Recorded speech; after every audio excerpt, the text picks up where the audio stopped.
Dire qu'il n'y aura pas Kenny Omega ni les Young Bucks dans ce top 40 est peut-être un des plus grands plaisirs que je puisse donner en introduction de ce live.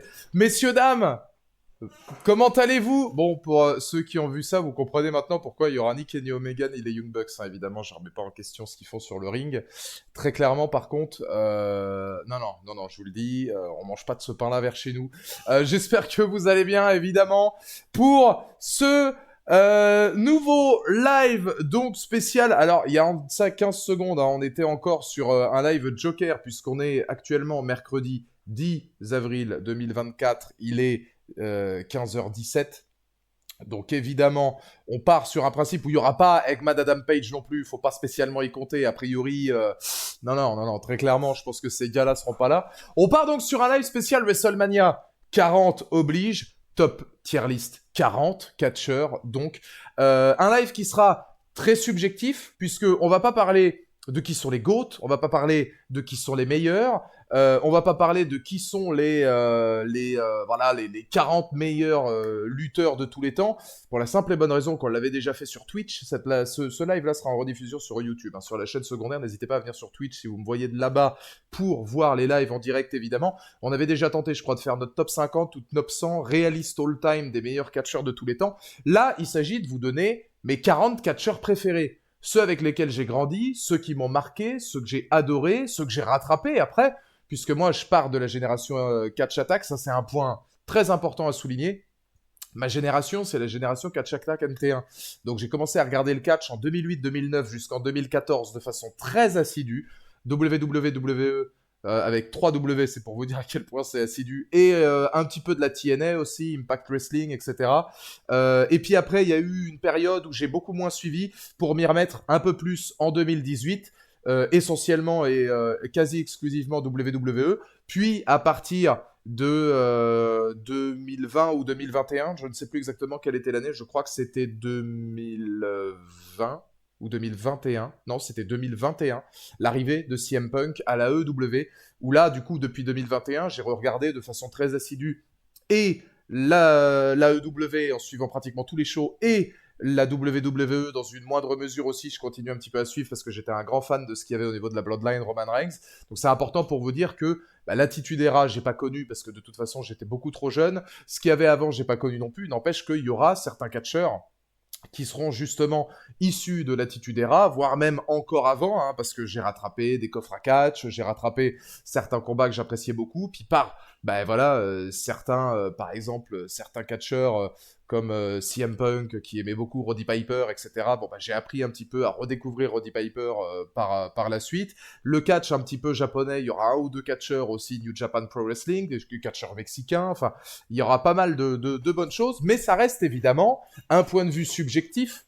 Donc même si évidemment tout le monde le fera parce que c'est malheureux, mais à chaque fois, je vous donne mes catcheurs et au lieu de parler des catcheurs, on se dit, tiens, t'as pas mis lui, c'est un catch, une tier list subjective.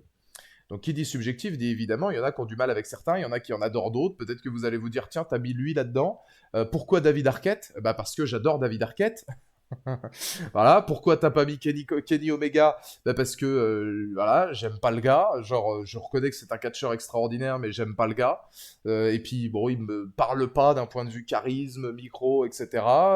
Il y en a qui ne seront pas là parce que effectivement, ça me provoquait rien. Mais le catch, c'est aussi du cinéma. Le catch, c'est aussi une émotion. Là, encore plus aujourd'hui, où je trouve que le catch, là maintenant en 2024, est peut-être le meilleur qu'on ait eu depuis les peut-être deux dernières décennies sans aucun problème, hein, mais faudrait voir un petit peu avant pour ceux qui sont les plus renseignés. Mais moi qui viens de la génération PG, Catch Attack, etc., et même un petit peu après, très clairement, je trouve que ce qu'on nous donne aujourd'hui, notamment depuis la Paul Lévesque era, et peut-être ce qu'on a de meilleur dans le catch actuellement depuis très très très longtemps, c'est du storytelling, c'est des histoires, c'est du cinéma, mais c'est aussi un rapport au sport énorme. Je trouve qu'aujourd'hui, on est hyper pointilleux sur la manière dont on va gérer avec TKO, l'UFC, hein, le sport de façon réaliste. C'est-à-dire que là, on est encore plus que sur du divertissement. On est sur un côté sport avec des pré-shows, des conférences de presse, des choses comme ça. On a vraiment l'impression d'être dans une entité un peu à l'UFC. C'est-à-dire ultra réaliste. À la WWS, la World Wrestling Scene, elle est incroyable aussi. Hein. Mais c'est une fédération qui est composée exclusivement de femmes avec un booker masculin, Big G. Donc ça, forcément, bon, bah, si t'aimes le catch féminin, c'est incroyable. Alors, ce live-là n'est composé que de catcheurs masculins, puisque si ce live vous plaît, on fera une tier list féminine ensuite. Ça, c'est largement jouable. Là, j'ai commencé. Et aussi, c'est important de le dire, il n'y aura pas de manager, c'est que des catcheurs. Il n'y aura pas, par exemple, de Paul Heyman ou de choses comme ça, des gars que j'adore, mais qui sont des managers, qui ne sont pas des lutteurs. Preuve en est aussi, il y a par exemple dans mon classement pas MVP, alors que MVP, je l'adore en tant que manager, ce qu'a fait MVP notamment avec Bobby Lashley. Moi, je suis fan. MVP, en manager, dans les dernières années, je l'ai trouvé excellent. Il n'est pas dedans parce qu'en tant que catcheur, il me provoquait rien. C'est en tant que manager que je l'ai redécouvert. Il n'y aura pas LA Knight, parce que c'est toujours bon de rappeler que ce mec est une fraude totale. Par exemple, hein, mais t'es pas là pour te faire des amis, t'es ici pour te faire de l'argent. CM Punk, c'est exactement ça. Non mais après voilà, c'est subjectif. J'invite les gens dans le chat, évidemment, avant de lancer la tier list, à me donner leur top 40 pour l'anniversaire, hein, WrestleMania 40, top 40 de vos catcheurs préférés. Vous pouvez me donner votre top 5, votre top 10, et la tier list va se faire ici en légende, avec justement quelques catcheurs que vous allez d'ores et déjà pouvoir voir en bas, hein, évidemment. Alors sachez que là, vous avez accès à 2, 4, 6, 8, 10, voilà, il y en a encore une trentaine qui apparaîtront au fur et à mesure. Alors, pour me donner le top 40, Mike, si vous pouvez me donner votre top 40, vous verrez qu'à la réflexion, c'est plus difficile de donner un top 40 qu'il n'y paraît. Si vous devez me donner votre top 40, donnez-le dans les commentaires YouTube. Là, vous pouvez me donner votre top 5, pourquoi pas votre top 10. Avec différentes catégories, qui sera le GOAT, qui sera dans mon top 5, qui sera dans mon top 10, qui était parmi mes idoles et liked, ça veut dire que c'est des gars que j'appréciais bien, même si ils font pas partie, voilà, c'est les 40 gars qui m'ont fait aimer le catch. Donc forcément, c'est 40 gars que j'aime énormément. Il y en a qui sont un peu plus hauts que d'autres. Et la catégorie C, le True Champ, qui sera, selon vous, le True Champ que je vais donner. On verra. Ça, vous pouvez évidemment essayer de le deviner, mais ça pourra être assez drôle. C'est une petite dédicace à... Enfin, vous verrez. Non, en vrai, c'est drôle. On va commencer. Merci Moyaya encore pour les 100 bits. La série Fallout sort cette nuit. Ça veut dire que j'ai aujourd'hui pour terminer The Bear. Parce que je suis à fond dans The Bear en ce moment. Il faut absolument que je le termine avant donc de voir Fallout. Ça devrait aller. Fallout, si je le regarde ce week-end pour une vidéo la semaine prochaine, on est large. Donc, normalement, je devrais voir les deux. La semaine pro, live sur Fallout d'ailleurs. Parce que c'est une série, moi qui j'ai jamais joué à Fallout, qui m'intéresse tout particulièrement. C'est donc parti pour les 40 catcheurs qui m'ont fait aimer la lutte, le catch, le pro wrestling. Et on commence avec Samoa Joe. Samoa Joe qui va partir dans Idol pour l'instant, mais qui pourrait peut-être truster un top 10. Samoa Joe est un contender sérieux pour pouvoir, pourquoi pas, être dans un top 10. Je suis un fan hardcore de Samoa Joe. Je trouve que c'est un des mecs les meilleurs au micro possible. C'est un gars, bon, sur le ring, on sait ce qu'il est capable de faire. Mais je trouve qu'il fait partie de ces gars. Samoa Joe, je trouve que c'est comme Roman Reigns ou d'autres. Ils font partie de ces mecs. Ils ont un aura, un charisme naturel. Alors lui, en plus, au micro, il détruit tout le monde. Hein. Il est très fort. Mais il a une entrée, il a un charisme naturel qui fait que Samoa Joe, il arrive, on l'écoute. Genre, il a une aura extraordinaire. Moi, je fais partie des gens qui considèrent qu'à la WWE, il aurait pu et dû faire beaucoup plus. Mais alors, je crois qu'il y a des questions de blessure aussi. Il me semble que son run n'a pas été aussi prolifique qu'il y aurait pu pour lui. Bon, voilà, il est AEW Champion, il a été ROH Television Champion, je ne sais pas combien de mois, si ce n'est d'années. Un des piliers de la Ring of Honor. Samoa Joe qui détruit Jeff Hardy dans ce segment où il dit bon écoute les alcooliques anonymes ça suffit 5 minutes, enfin je sais plus comment il lui avait sorti ça mais c'était quand même énorme. Non c'était voilà pour moi un des exemples d'un catcheur qui a un charisme, une aura extraordinaire et qui a été sous-exploité à la WWE, comme dit Corpo, hein, blessure ou pas, je pense qu'il y avait des opportunités. Moi j'ai beaucoup de segments, alors à la AEW, il est monstrueux. Hein. J'aurais aimé qu'avec contre CM Punk, par exemple, ça dure plus longtemps parce que c'est difficile. CM Punk est parti au moment où ils ont terminé leur match, mais c'est un mec qui a encore une aura incroyable, qui performe de main de maître. Et moi, j'avais adoré ces face-à-face contre Brock Lesnar. C'était un des rares mecs où tu le vois face à Brock Lesnar et tu te dis, c'est pas à Brock d'avoir peur, et c'est Brock Lesnar en face. Donc ouais, moi, Samoa Joe, c'était quand même quelque chose d'énorme. Je vais te mettre dans le coma comme dans une soirée de P. Diddy. Oui, contre le Basson Challenger, là. C'était la semaine dernière, ou il y a pas longtemps. Il avait fait ça, ouais. Il avait fait la... Je l'avais vu sur Twitter, je crois que c'était Newscatch qui avait dit Samoa Joe est beaucoup trop fort. Et il avait dit, bon, je vais essayer de te parler en tant que rappeur pour avoir des mots que tu puisses connaître. Et donc du coup, voilà, je vais te foutre dans le coma encore plus vite qu'en revenant d'une soirée de chez P. Diddy. Alors moi, c'est très drôle, mais ce mec-là au micro est exceptionnel. Je connais pas The Beer, c'est bien. Oui, en tant que performance d'acteur. Alors après, je suis pas celui qui rentre le plus dans l'histoire. C'est sur un resto qui essaie de se refaire, etc. Mais les acteurs sont extraordinaires. Il y a pas mal de drames autour. Et oui, si, c'est quand même bien. Oui, The Beer, c'est une série très quali, ouais. Moi, je peux pas vous dire que c'est une série qui me transcende, même si j'apprécie beaucoup, hein, mais c'est pas voilà la série que je mettrais en top 1 de l'année. Mais je suis surtout très sensible aux qualités des comédiens dans The Beer, qui est franchement fantastique. Perso, Samoa Joe peut être top 40. Ah ouais, bah moi, pour moi, oui, il est largement top 40. Il peut même être contender top 10, hein. Bray Wyatt. RIP, Bray Wyatt. Pareil, clairement dans mes idoles, hein. Bray Wyatt, moi je trouve que c'était l'un des plus grands cerveaux et l'un des plus grands performeurs qu'on ait eu à la WWE. Le mec avait un esprit, une manière de gérer son personnage, peut-être même de le créer. Je pense qu'à mon avis, à la création, il devait y être aussi pour beaucoup, hein. La gimmick était merveilleuse. Alors là, moi, j'ai toujours les frissons et je les aurai toujours là, rien que de repenser à son entrée avec la musique de la Wyatt Family. Le mec, il revient. Bray Wyatt, faut quand même pas oublier qu'au début, il était à NXT et il a fait partie de la Nexus de CM Punk, hein.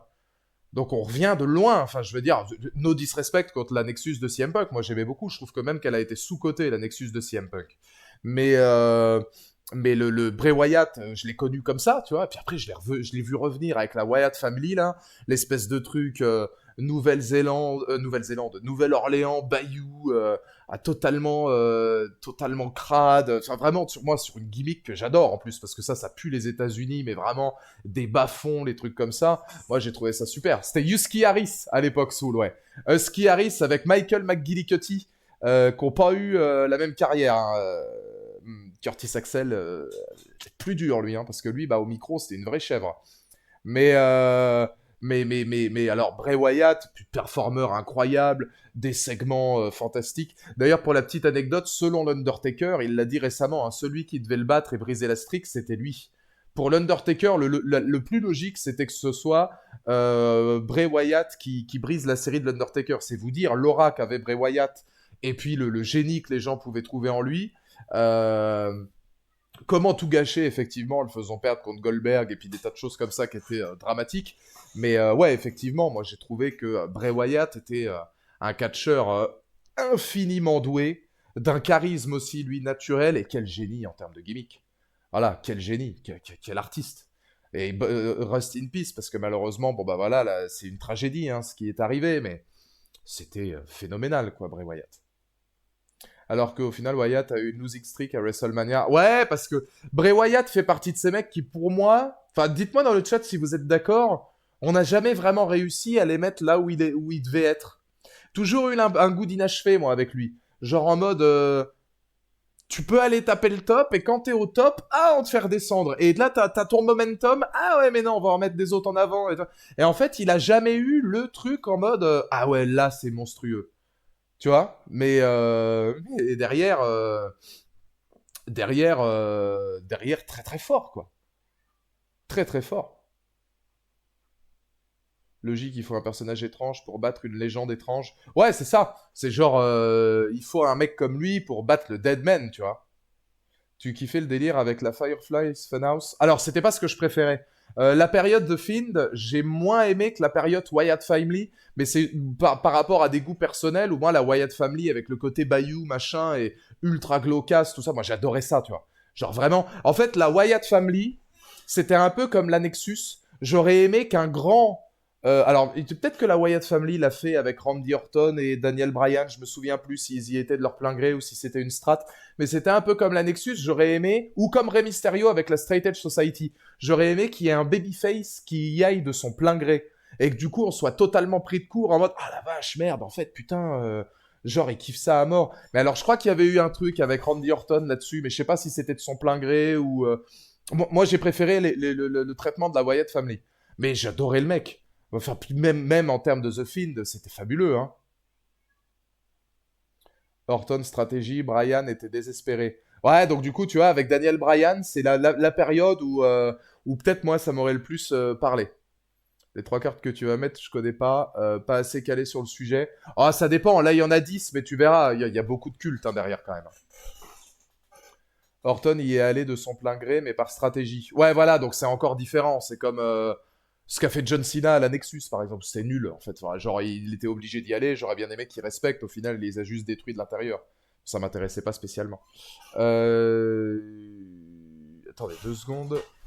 Parce qu'il y en a une. Il y a une coquinette en loot là qui est en train de m'appeler. Hop. Tiens, viens là, baby loot. Attends 2 secondes en loot. Je me réinstalle. Ah bah non, attends, faut pas que je ferme parce que sinon ta soeur pourra pas venir. Voilà. Je vais rouvrir. Hop. Allez, viens là, petite baby lutte. En loot de lutte qui lutte. Je vais essayer de pas parler trop fort. Parce que toi, je sais que t'aimes pas trop quand il y a du bruit. Sinon, tu vas me feuler dessus. Hein, parce que tu fais le jamais d'habitude quand il n'y a pas 14 écrans et quand je meugle pas. Hein, ma loot. Voilà. Et toi, c'est qui ton préféré? Bah, c'est CM Punk, hein, c'est sûr. Bah oui, loot. Et ta sœur en loot, c'est pareil, hein, c'est CM Punk aussi. Hein. Alors, on continue, on enchaîne évidemment en immense légende avec Eddie Kingston. Alors, Eddie Kingston, je le mets juste dans Liked. Moi, Eddie Kingston, j'aime beaucoup pour la simple et bonne raison que je l'ai connu dans sa rivalité avec CM Punk. À l'époque, je connaissais pas le gars. Hein. C'est là, parmi les premières fois où je l'ai vu. Et au micro, le mec est incroyable. Eddie Kingston, quand je l'ai vu, en fait, je me suis dit, la AEW, c'est cool parce qu'ils sont en train de me donner un truc que la WWE m'avait pas donné à l'époque. Je dis ça à l'époque, aujourd'hui la WWE le fait un peu plus. C'est genre de l'impro et un côté tout est réaliste, tout paraît vrai. Genre t'as l'impression en fait qu'ils sont en impro total et que bah vas-y, this is the shot. Et puis lui, putain, il a une manière à phraser, tu sais, un truc ultra authentique. Et pendant longtemps, et il y a des gens qui disaient la même chose, hein, donc on va pas non plus faire les mecs maintenant qu'aujourd'hui la AEW se casse la gueule et que la WWE est quand même bien au-dessus et retrouve ses lettres de noblesse. Il y a quand même beaucoup de gens qui étaient d'accord avec moi et qui disaient qu'à une époque, la AEW paraissait plus authentique. On se tape vraiment sur la gueule, on en a rien à foutre, c'était un peu un Eldorado comme ça. Et c'était l'époque, CM Punk contre MJF, Eddie Kingston, Darby Allin, Prime peut-être de la EW, hein, cette époque-là. Et Eddie Kingston, quand tu sais d'où il revient, tout ce qu'il a vécu, toutes les choses qui lui sont arrivées, et même s'il déteste CM Punk, c'est un mec que j'aime bien, qui a pas foutu la merde dans les vestiaires comme les autres cons des Young Bucks ou des trucs comme ça, ou des gros abrutis, etc. Et ils tirent le truc pour eux. Lui, bon il a utilisé sa haine pour en faire une, une rivalité intéressante, mais j'aimais beaucoup Eddie Kingston. Alors sur le ring, bien, un brawler, enfin moi je le trouvais assez technique et tout, mais vraiment un mec, c'est de la bagarre de rue, tu vois, moi je le voyais un peu comme ça. Donc plutôt bon sur le ring, ça il n'y a pas de problème, c'est surtout l'aura du mec, quoi. C'est surtout l'aura du mec qui était monstrueux. Triple H. Triple H, je vais le mettre dans mon top 10 pour l'instant, on verra s'il monte ensuite. Triple H, est-ce que c'est pas le GOAT? Objectivement parlant, Triple H. Est-ce que c'est pas le GOAT? Ouais, l'histoire d'Eddie Kingston sur lui-même et sur ce qu'il a traversé, ce qu'il a vécu, sur comment il en est arrivé là, il en a beaucoup parlé, il en a beaucoup tiré de storyline. Logique, hein, enfin, c'est un monstre. Puis c'est beau, enfin, il y a un côté beau derrière, tu vois. L'assassin cérébral, le chasseur, Hunter, Triple H, Paul Lévesque. C'est moi je parle de moi je dis est-ce que c'est pas le GOAT pour tout ce qu'il a fait pour le domaine du catch, parce qu'il faut considérer aujourd'hui ce qu'il fait pour le catch dans le booking, dans la manière dont lui n'est jamais parti, les sirènes d'Hollywood, les trucs, les machins, il en avait rien à foutre. Enfin, c'est quand même un mec qui a donné pour le catch de main de maître. Un petit loot. Oui. Tu reviens de quelle heure finalement? Bah oui, Bilout. Je croyais que tu partais. Mais non. Mais ouais, non, pour tout ce qu'il a fait, c'était un monstre. Et moi, en tant que catcheur, alors après, moi, je suis pas objectif, mais Si on prend tout, si on prend tout, pour moi, c'est l'un des plus grands qu'a connu le catch, si ce n'est le plus grand, si on prend l'ensemble. Mais si on prend que le catcheur, oui, moi j'arrive dans le top 10 parce que ça, c'est pas moi le premier match que j'ai vu, les deux premiers matchs que j'ai vus de ma vie, c'était sur NT1, c'était CM Punk contre William Regal pour le titre intercontinental. Et en fait, à l'époque, je sais pas si vous vous souvenez, ils faisaient moitié Raw, moitié SmackDown. Ils n'avaient pas les droits pour faire la France pour montrer tous les shows. Donc en gros, t'avais un show avec moitié Raw, moitié SmackDown, le best-of quoi. Et j'avais vu un match, alors, je sais pas si vous vous en souvenez, mais c'était un False Count Anywhere où il y avait, je crois, Big Show contre MVP. À l'époque où MVP sortait d'une losing streak de malade, il n'avait pas gagné depuis des mois, et il avait gagné grâce à l'intervention de Triple H. Et puis ensuite, tu avais eu Triple H qui avait fait sa rivalité contre Randy Orton, à l'époque du baiser sur Stephanie McMahon, Triple H qui va chez lui, qui casse sa baraque, ce qui est un truc monumental à l'époque, ça c'était fabuleux. Et donc du coup, vous imaginez, moi, comment j'ai découvert le catch, c'était avec ça et CM Punk. Donc forcément, t'es là, tu te dis, putain, c'est génial en fait le catch. Puis alors Ajus en plus au micro, je suis là, je fais, c'est quoi ces ovnis? Donc moi j'ai adoré, hein. J'ai adoré. Et c'est vrai que Triple H, carrière hors norme, titre hors norme, charisme, les entrées, euh, voilà, les entrées,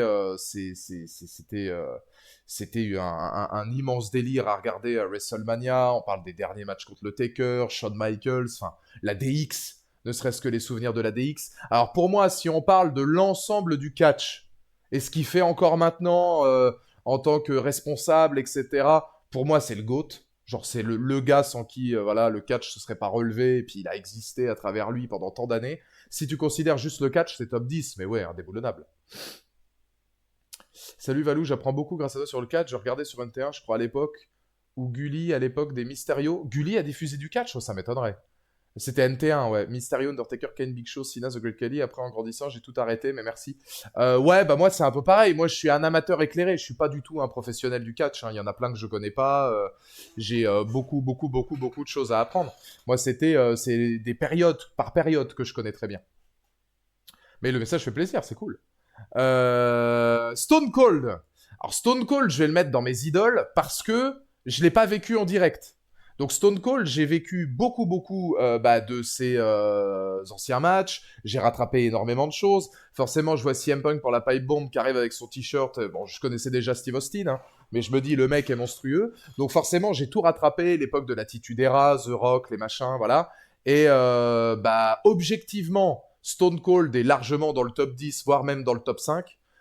Subjectivement, je le mets dans mes idoles parce que voilà, c'est un mec que j'adore qui est une légende totale. C'est pas mon époque, donc c'est vrai que à un ou deux près qui seront dans mon top de l'Attitude Era, voire avant, bah, il y en aura pas beaucoup qui seront dans le top 10, parce que là c'est subjectif, ça fonctionne aussi par rapport au sentiment. Mais en tant que catch pur, Steve Austin a été extraordinaire. Puis ce qu'il a fait pour l'Attitude Era, tout ce qu'il a tout ce qu'il a proposé, le charisme, l'attitude, ça déborde de partout, quoi, avec Steve Austin. En in-ring, enfin, c'était le grand de l'attitude era. Il y avait Stone Cold, The Rock, et puis des gars comme ça qui tenaient la baraque, et c'était monstrueux, hein. Ouais, Stone Cold, indubitablement une de mes idoles. C'est obligé, et puis je veux dire, pour le catch, ce mec-là est une référence. Edge Styles. Alors, Edge Styles, je vais mettre dans like aussi. Parce que Edge Styles, c'est un catcheur que j'aime bien. In-ring extraordinaire. J'ai suivi à la TNA, j'ai suivi quand il est arrivé à la WWE ensuite, évidemment, hein, parce que lui, bon, bah, la TNA, il y a passé un temps fou, et forcément, bon, bah, derrière, quand t'es là-bas, moi, j'ai des souvenirs d'Edge Styles à la TNA qui étaient quand même, enfin, lui, il était un des plus grands de la TNA, si ce n'est le plus grand. Enfin, t'as Kurt Angle, t'as Sting, t'en as beaucoup d'autres, mais objectivement, je pense pour la TNA, il est top 5. Moi, c'est un gars que j'aime énormément, Edge Styles. Quand tu vois aujourd'hui à l'âge qu'il a, la shape qu'il a, ce qu'il est encore capable de faire sur le ring, l'hygiène de vie, etc. Voilà. Mais c'est par période. Il y a des phases Edgy Styles qui sont très cool. Le Lone Wolf, voilà, le Bullet Club. Edgy Styles comme ça, j'adore. Le Edgy Styles moderne des dernières années me plaît beaucoup moins. J'ai beaucoup moins d'affinité parce que ça me parle moins. C'est moins pertinent, puis on sent qu'on lui donne moins à manger aussi de choses intéressantes. Ah, l'exemple parfait, c'est Edgy Styles contre LA Knight, où franchement, c'était une feud qui m'intéressait pas du tout.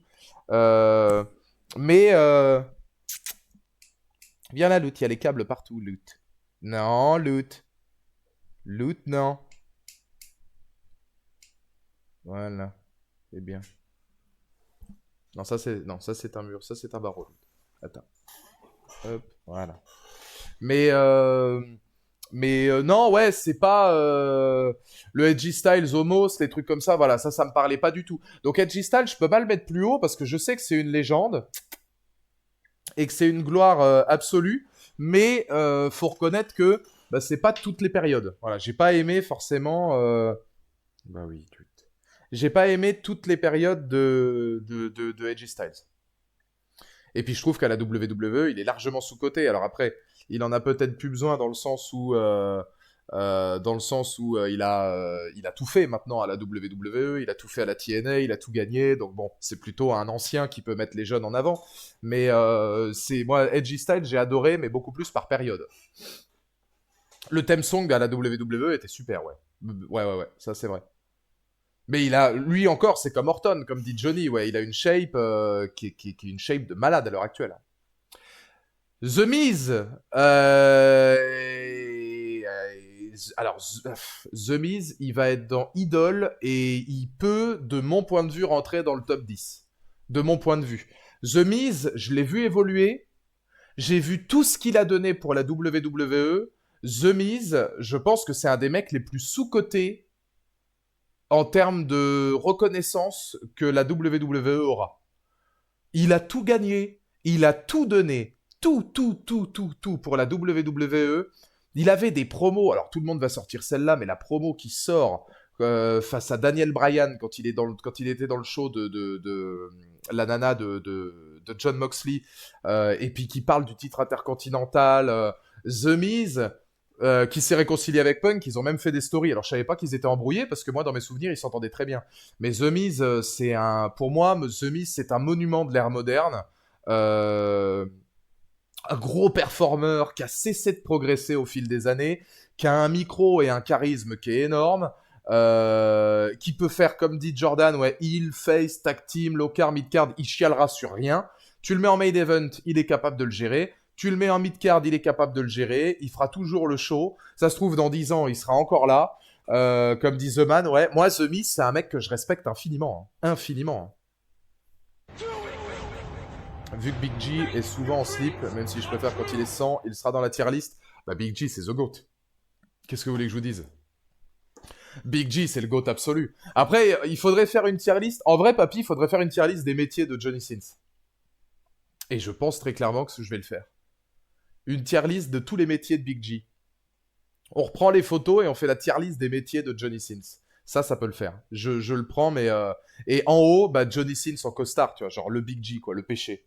Ça, il y a moyen de faire un truc de fou. Hein. The Miz face à Brian Cena et Elena est incroyable. Ah oui, non, mais c'est un monstre. The Miz, c'est un monstre, mais c'est un monstre qui restera indéfiniment sous-coté parce qu'au final, il donne tout pour la compagnie, mais ça reste The Miz. Et les gens, tu sais, bah, il y en a beaucoup qui le respectent aujourd'hui, mais il devrait avoir encore plus, quoi. Parce qu'on se rendra compte que quand il sera parti de tout ce qu'il a fait pour. Edgy Style, champion ROH, une fois champion Tag Team ROH, 5 fois champion du monde TNA, c'est monstrueux. Hein. 6 fois champion X Division, 6 fois champion Tag Team TNA, 2 fois champion WWE, Intercontinental, 3 fois US, 1 fois Tag Team, 2 fois 2. Ah non, mais c'est monstrueux. Edgy Styles, c'est monstrueux. Edgy Styles, si tu considères d'un point de vue objectif, je crois que nous, on l'avait mis dans le top 10 all-time ou top 15 all-time. Hein. Des catcheurs de tous les temps. Hein. Edgy Styles, dur à aller chercher, il a tout gagné. Edgy Styles, c'était la TNA, c'était le visage de la TNA. Largement. Le Prime était dingo, quoi. Drew McIntyre. The Man, comment tu vas? Drew McIntyre. Idole, hein. Drew McIntyre, pour moi, c'est un exemple. C'est le mec. Pour moi, Drew, c'est un exemple. C'est le mec. Il arrive propulsé par Vince McMahon. Pas trop de charisme. Voilà, on en parle comme le Chosen One, mais il dégage pas grand chose. Au final, il termine 3M Band, et puis on se dit, bah, c'est fini pour Drew McIntyre, ça ira plus jamais loin. Et il va se faire dans l'indé, champion Impact. Je crois qu'il a été à la New Japan, j'ai un doute, mais il a été champion Impact. Enfin, il s'est fait dans l'indé de fou. Et il revient. shape de malade, il se donne, il travaille, et il devient l'un des meilleurs faces de la compagnie. Il carry la compagnie de la WWE pendant le Covid, il devient un des meilleurs heels actuellement mondial. Voilà. Qu'est-ce que tu veux dire de plus? Drew McIntyre est une idole et un des grands noms actuels du catch.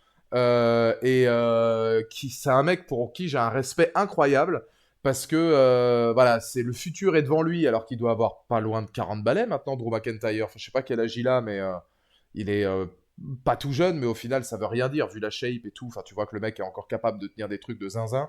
Drew McIntyre, pour moi, c'est un gars ouais, qui a eu à l'inverse de Jinder Mahal, parce que Jinder Mahal, je pense pas qu'il tournait à l'eau claire. Enfin, lui, ça se voit, tu vois, Jinder Mahal, ça se voit que c'est un peu la fraude. Drew McIntyre, lui, tu sens qu'il a bossé. Qu'il a bossé, il s'est fait dans l'indé, il est revenu, il est allé chercher tout ce qu'il avait à chercher, il s'est fait un nom, aujourd'hui c'est une classe, une gimmick, une attitude, un bon heel, il a été un face parfait. Voilà, pour moi c'est parfait, c'est excellent, hein. Et il fait encore que progresser. C'est ça qui est beau, c'est qu'il fait encore que progresser. Genre le mec actuellement progresse encore. Donc ouais, moi je kiffe ça parce que je me dis putain mais le mec est incroyable quoi. C'est voilà, c'est un mec qui aime le business. Et tu sens que le business lui rend bien quoi. J'étais le premier à le dire à la World Wrestling Entertainment, là à WrestleMania, il fallait qu'il le gagne le titre, même si c'est pour leur perdre, il le regagnera chez lui plus tard. Shelton Benjamin, époque Gold Standard, bien sûr, sur la photo. J'aime bien. J'aurais aimé le mettre dans Idol. Le problème, c'est que Shelton Benjamin, la WWE et le reste ne m'ont jamais donné l'opportunité de le mettre plus haut. Euh...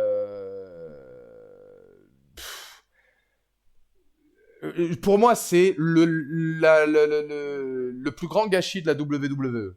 Un des plus grands. Shelton Benjamin, d'un point de vue athlétique in-ring, est hors du commun. Hors du commun.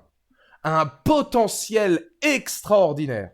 Et à l'époque du Gold Standard, quand il est champion des États-Unis puis qu'il gagne le titre à un long moment, moi je me souviens qu'il était même en feud limite avec l'Undertaker parce qu'il se disait je suis le Gold Standard, je vais gagner le Rumble. Il était tout à fait crédible et l'Undertaker venait pour lui dire non c'est moi. Et je me souviens de certaines phases là à l'époque où il était champion des États-Unis avec vraiment la coupe du Gold Standard.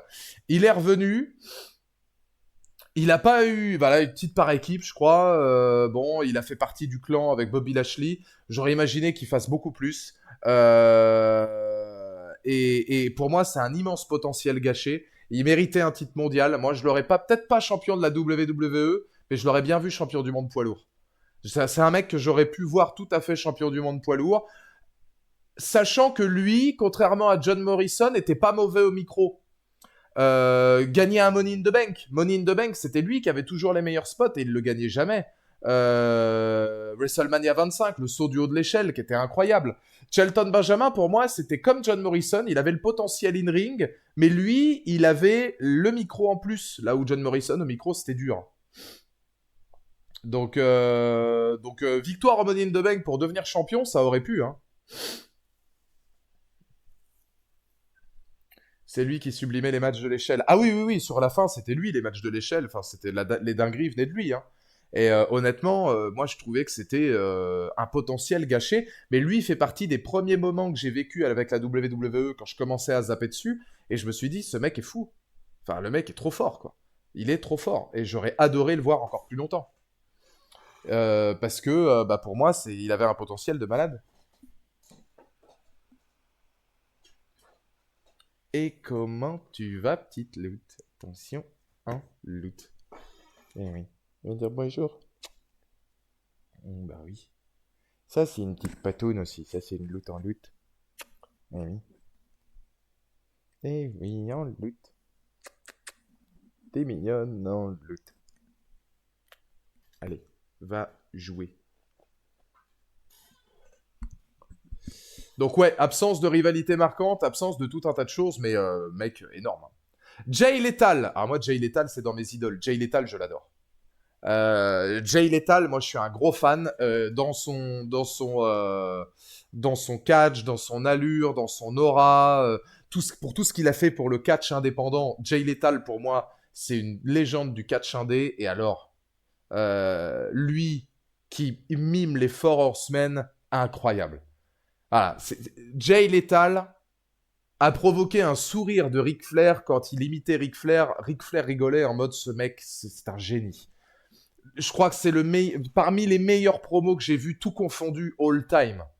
Jay Lethal contre Ric Flair, c'était exceptionnel. C'était exceptionnel. Alors moi, j'aimais beaucoup, beaucoup, beaucoup, beaucoup Jay Lethal pour ça. Puis pour ce qu'il a fait à la Ring of Honor, son arrivée à la AEW. Alors il est assez... je sais pas quel âge il a maintenant. Est-ce qu'il a fait son temps ou voilà. Mais c'est vrai qu'à la EW, il a pas forcément fait autant que ce que j'aurais pu voir. Mais très clairement, derrière, moi, je considère que Jay Lethal est un monument du catch indé. Et il y a tellement de choses que j'ai adoré chez lui en termes de promo, de prestance in ring, mais même le côté idolation qu'il avait pour Ric Flair était merveilleuse, quoi. Donc forcément, c'était des trucs que j'adorais. Et c'est vrai que je suis un gros, gros, gros fan de Jay Lethal. Il a que 38 ans, ouais, donc ça va, tu vois, il peut encore faire beaucoup de bonnes choses. Mais ça fait partie des mecs, voilà, qui me font aider le catch indé, qui me font aimer, pardon, le catch indé. Des gars comme Darby Allin, comme MJF, comme Samoa Joe, comme Jay Lethal, comme Edgy Styles, période TNN, New Japan. C'est des gars, tu kiffes l'indé en regardant ces mecs-là, tu vois. Il est trop fort, il est trop fort, et il a un talent au micro qui est hors norme. Tout comme le suivant, Ricky Stark, que je vais mettre dans la catégorie like. Ricky Stark que j'aime beaucoup. Ricky Stark que j'ai découvert grâce à l'AEW, notamment lors de sa rivalité avec CM Punk. Lui, en termes d'aura, de charisme et comment de présence au micro naturel, j'aime énormément ce qu'avait proposé Ricky Starks. Moi j'ai beaucoup moins de connaissances que vous, je pense, hein, niveau catch, parce que c'est vrai que c'est par moment, je regarde énormément, mais c'est souvent très ponctuel. C'est-à-dire, je peux arrêter de regarder pendant 2 ans, puis après me refaire 3 ans plein ou des choses comme ça. Mais Allô. Ben oui. Est-ce que tu vas monter, Pilote? Tu sais pas trop. Tu fais de tes griffes, en doute. Mais ouais, non, ce que propose Ricky Stark, moi je kiffe à mort, quoi. Il a une aura, une prestance, un humour, une autodérision. Enfin, le mec, il déborde de partout. Moi, j'adore ce style-là. Hein. Donc voilà. Hein. Ricky Stark, prochaine grosse recrue qui fera le chemin à WWE, cote à 1. Ouais, ça, ce serait super. Puis Ricky Stark, un gros fan de punk, qui s'en est beaucoup inspiré, voilà, qui est arrivé à Collision, je pense, parce que CM Punk le voulait, et puis que Ricky Stark a dit que CM... Tu montes ou tu montes pas, Loot? Tu sais pas, hein. Non, tu fais ta toilette. Mais le fait qu'ils comprennent la présence de CM Punk dans les vestiaires, des choses comme ça, voilà, lui, il sera là tout le temps, et ouais, c'est un mec en devenir qui est, qui est, qui a toute la vie devant lui, mais qui va être, à mon avis, un pilier, hein, je pense. Un doute. Oh, tiens, alors lui, je pense que vous le connaissez pas, c'est un petit nouveau qui débute, Randy Orton. Randy Orton, pour moi, pour l'instant, il est top 10. Faudra voir après qui je mets devant, qui je mets en dessous, etc. Là, pour l'instant, je mets top 10, mais il peut monter top 5. Voilà, enfin, faut voir ensuite comment je classe les mecs. Hein, mais Randy Orton, le futur du business, à peine 20 ans, toutes ses dents. Non, bah Randy Orton, qu'est-ce que vous voulez? C'est le catch. Randy Orton, c'est le catch. C'est un très bon babyface, c'est un heel ultime. J'en ai pas vu beaucoup des meilleurs heels que lui à l'époque, justement, de sa rivalité contre Triple H. C'est... voilà. Hein. Et c'est vrai que quand tu vois, la comparaison est bonne, Johan, hein, mais quand tu vois ce que fait Edge maintenant et ce que fait Edge maintenant et ce que fait Randy Orton maintenant, bah il y a une évolution qui est quand même radicalement différente. Et puis Randy Orton le catch, c'est sa vie, quoi. Il a fait l'Evolution, Authority, la Legacy, ouais, voilà, enfin, il a été dans tous les clans possibles et imaginables. C'est le Legend Killer qui maintenant bah, est la légende que les jeunes loups veulent avoir, donc le truc est vachement beau. C'est une Legend Killer, et je trouve ça intéressant d'ailleurs, parce que Legend Killer, c'est aussi le tueur de légende. Le mettre contre Logan Paul, c'était pas con, parce que finalement, bah, Logan Paul, c'est une légende d'Internet, donc t'avais ce côté Legend Killer quand même, donc même là, ça allait. Wyatt Family aussi, du coup, ouais. Non, moi, je trouve que c'est Randy Orton, c'est un pilier. Il est le catch. Dans le ring, c'est phénoménal. Il a encore une shape aujourd'hui. Lui, c'est vraiment le corps, le physique d'une statue de dieu grec. Hein. Enfin, vraiment de gladiateur, quoi. Donc voilà. Hein. Mais c'est Randy Orton, c'est phénoménal. C'est phénoménal. À l'époque, en termes de heal, mais moi, je pose la question, est-ce qu'aujourd'hui, on a eu un heal qui a été au niveau de Randy Orton à cette époque-là en termes de détestation, de heal psychologique complètement fou. On a aujourd'hui Roman Reigns, on a eu le grand MJF, on a eu CM Punk quand il était très bon, mais lui, dans le genre antagoniste, vraiment, ouais, génie du mal, comme dit Soul et tout, est-ce qu'on a déjà eu ça, tu vois? Même Roman Reigns ne l'était pas à ce point-là. Hein. Bah, CM Punk, ouais, CM Punk contre l'Undertaker. Mais un peu moins quand même. Hein. Punk Hill, moins iconique que Randy Orton Hill, même si Punk Hill est phénoménal. Punk contre Mysterio, ouais, c'est vrai, mais pas le même impact, parce que la Straight Edge Society n'a pas marché. Orton contre Triple H, pour le titre mondial, c'était bon du début à la fin, quoi. Ouais, The Rock ces derniers temps, avec Mama Rhodes, ouais. Ouais, effectivement. Mais enfin, ça reste un des plus grands. Sami Zayn, liked Sami Zayn. Alors moi j'aime beaucoup. Hein. Je connais pas la période avant WWE, El Generico, tout ça. Malheureusement, c'est une période que je connais pas. Mais je sais que Sami Zayn, moi, je l'ai adoré dans ce qu'il a proposé avec la Bloodline et Kevin Owens. C'est là où je me suis rendu compte que le mec était phénoménal au micro, que c'était un personnage. Voilà, je sais pas quoi dire de plus. C'est un personnage. C'est un mec. C'est lui pour le coup. J'ai l'impression de voir un personnage de série télé. Trop fort au micro, émouvant. Et c'est à partir de la Bloodline que je l'ai adoré. La rivalité avec Kevin Owens, puis le retour aussi au sommet avec lui en tant que champion par équipe. Ouais, c'est un top babyface absolu, ouais, Sami Zayn. Sami Zayn est fait pour être face. Les gens l'adorent et il transmet ce côté feel good énorme. Je suis pas un immense fan de Kevin Owens, par exemple. Hein, tu vois, Kevin Owens, moi, me provoque rien de particulier. Sami Zayn, j'adore. Et j'aime bien le duo, du coup. Sami Zayn Owens en duo, j'aime bien.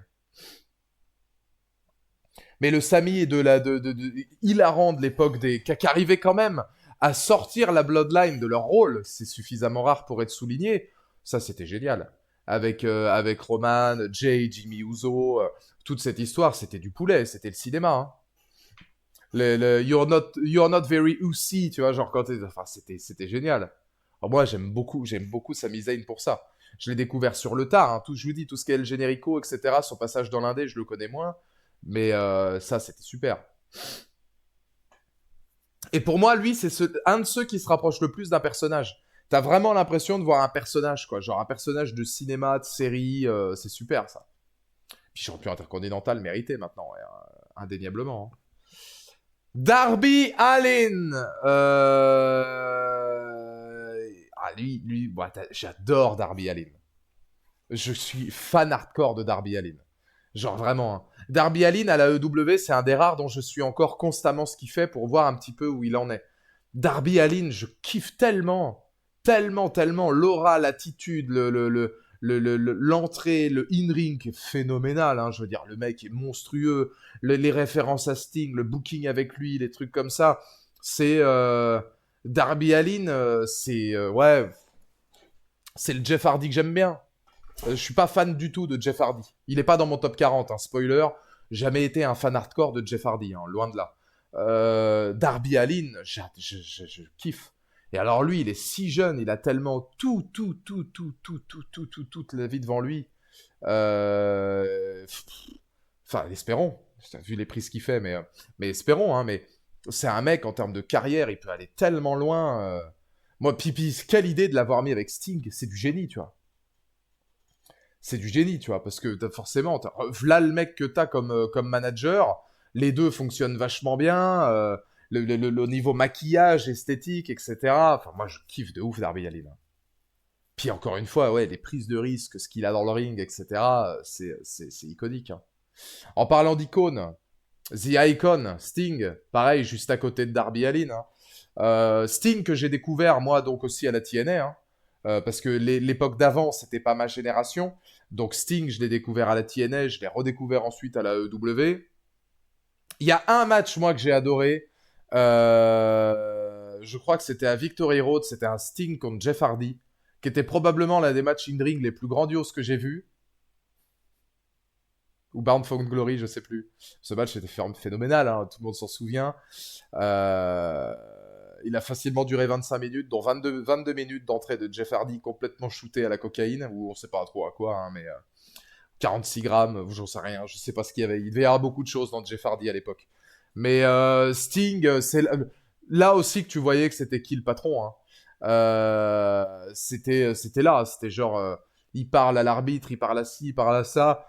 Il gère son truc, vas-y, il sait que c'est bullshit, tant pis, c'est pas grave, ça pouvait être un main event de malade et ça a donné de la merde. Pourquoi tu me regardes comme ça, petite lutte? Ah, parce que tu veux venir faire un câlinou? Bah oui, mais je parle tout le temps. Et toi, t'aimes le calme, loot. Eh oui. Bah oui. Bah, t'es une loot en loot, hein, quand même. Oui, loot. C'est bien. Oui, c'est bien. Mais, euh... Mais ouais, non, Sting, une légende vivante. L'un des plus grands dans le catch, hein. L'un des plus grands dans le catch. Alors, moi, je cite cet exemple-là parce que ça montrait à quel point il était le patron hein, dans le fiasco contre Jeff Hardy. Mais sinon, c'est je sais pas combien de titres. Il a porté la TNA pendant des années. Là, à la EW, il est en train de mettre sur orbite Darby Allin. Leur duo fonctionne hyper bien. Puis c'est une légende vivante. Il était où Il était à la WCW, Sting. C'est ça, hein quand il était en rivalité avec le New World Order, la NWO, c'était la WCW, voilà, pareil, tous ces segments-là à l'ancienne sont extraordinaires. C'était, voilà, hein, c'était, ouais, un peu, on considérait un peu l'Undertaker de la TNA, c'était deux légendes. Puis alors moi, pareil, de mon point de vue, tu vois, ce que j'aime beaucoup, c'est que, bah, il y a le côté The Crow. Voilà, moi, je suis fan du film The Crow, Brandon Lee, tout ça, l'attitude, le corbeau, le maquillage, c'est une légende. C'était une légende. Donc, ouais, effectivement. Et tu veux venir ou tu veux pas venir, petite lutte? Tu viens, tu pars, tu viens, tu pars, tu ne sais pas ce que tu fais. Hein? Tu ne sais pas. Eh oui, tu ne sais pas. T'as envie de rester, t'as pas envie. Tu ne sais pas trop. C'est des fois c'est oui, des fois c'est non, des fois c'est peut-être, c'est complètement hautain. Je te le dis. Hautain. Mais ouais, non, non, non. Sting, une légende. Shawn Michaels. Shawn Michaels, je vais le mettre dans mes idoles. En attendant de voir, je préférais Triple H. Enfin, j'entends, on peut pas quasiment indissociable, mais Shawn Michaels, il est top 3 ou top 5 de tous les temps. Largement, hein. Shawn Michaels. Mais après, c'est une question de subjectivité. Comme moi, je l'ai pris tard, toutes les choses les plus grandioses qu'a fait Shawn Michaels, hormis, comment dire, hormis ses rivalités contre l'Undertaker, évidemment. Hein. Mais hormis sa rivalité contre l'Undertaker, tout ce qu'il a fait de grandiose, Shawn Michaels, je l'ai connu à retardement. Donc effectivement, moi, Shawn Michaels, je le trouve génialissime. L'un des plus grands de tous les temps, il est top 3, top 5 sans aucun problème. Technique, attitude, Mr. WrestleMania, le sexy boy, etc. Enfin, t'avais un côté héritier de Ric Flair, je trouve, moi, qui était super là-dedans, tu vois, le showman absolu. Puis lui, il proposait vraiment quelque chose de zinzin, tu vois. Donc c'est vrai que moi, j'étais un gros fan du Heartbreak Kid, mais, mais même si j'étais fan, bah pas forcément dans mon top 10, parce qu'il manquait toujours un petit truc. Je préférais... il y en a juste d'autres que je préfère. Mais comment ne pas mettre dans un top 40 Shawn Michaels? Je pense que là, pour tout le monde, il serait dedans. Hein. Années 90, il est phénoménal. Mais là c'est d'un point de vue objectif. Il serait top 5 d'un point de vue objectif, oui, pour tout ce qu'il a fait. D'un point de vue subjectif, comme les années 90, je les ai soit rattrapés, soit pas vécus en direct, c'est moins impactant. Là où Randy Orton ou d'autres mecs que je vais mettre ensuite, je les ai vécus en direct. Shawn Michaels contre Chris Jericho, la rivalité est incroyable. Je ne l'ai pas vécu en direct, mais la rivalité était extraordinaire. Contre Bret Hart, c'est pareil, c'est iconique. Iconique, mais je ne l'ai pas vécu en direct. Shawn Taker, je l'ai vécu en direct. Il a eu des feuds de dingue. Bah, même Shawn Michaels contre Triple H pour affronter le Taker, et puis tout ce qui s'en était suivi, les éliminations au Rumble, les choses comme ça. Il y avait un côté, on se respecte, on est meilleurs potes, mais faudrait se foutre sur la gueule. Voilà, il y avait tellement de choses hyper intéressantes, quoi. HBK est top 3 des meilleurs catcheurs in-ring. Ah oui, HBK sur le ring, c'est l'un des patrons. L'un des patrons. Sans aucun problème. Sans aucun problème. Là, par contre, en termes de momentum, bah là, Cody Rhodes, lui, il est dans mon top 10. Ah, Cody Rhodes, pour moi, il est dans mon top 10. Parce que Cody Rhodes, en fait, j'ai tout vécu.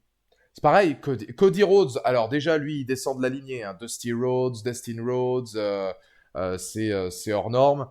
Donc, lignée de catcheurs. Donc, in-ring, c'est phénoménal. Ce que j'adore avec Cody Rhodes, c'est la capacité déjà, en termes de legacy, à avoir assuré une card exceptionnelle à la WWE à l'époque où il était champion intercontinental. Parce que tout ce qu'il faisait à cette époque-là, c'était super, pour redorer le blason du titre intercontinental, avec son masque, sans le masque, le dashing et tout, il faisait tout bien. Après, il allait se faire dans le 1D, il a juste créé la AEW, il a fini sa story là en battant Roman Reigns, 1316 jours de règne. Et en fait, c'est un mec qui ramène l'indé à la WWE. C'est l'exemple, voilà, l'exemple de tout est possible, l'American Dream par excellence. En fait, c'est le gars qui est allé en indé. Et je trouve que maintenant, quand tu vois Cody Rhodes à la WWE, je sais pas si ça vous fait ça, il y a un côté, la WWE, c'est aussi devenu un circuit indépendant. Parce qu'il a ramené ce côté circuit indépendant, il a ramené ce savoir-faire, ce savoir-dire, sa musique, son look, son attitude, son catch, son peps, son phrasé, son côté sérieux. Il y a un côté Heels là-dedans.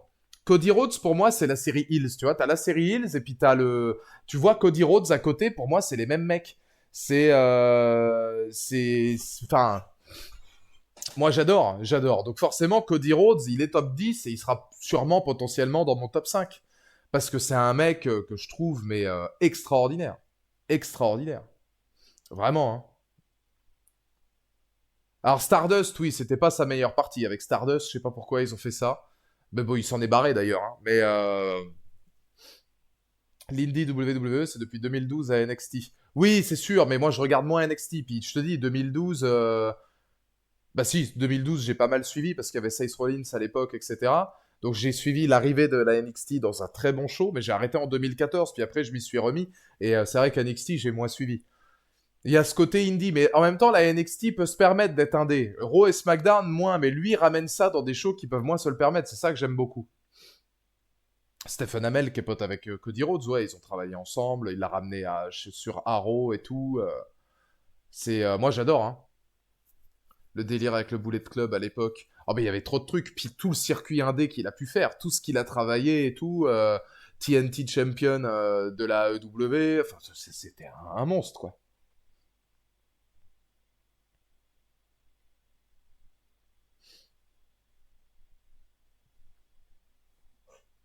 Qu'est-ce qu'il y a, l'autre? Tu sais vraiment pas ce que tu veux, hein, petite loot. T'es en loot?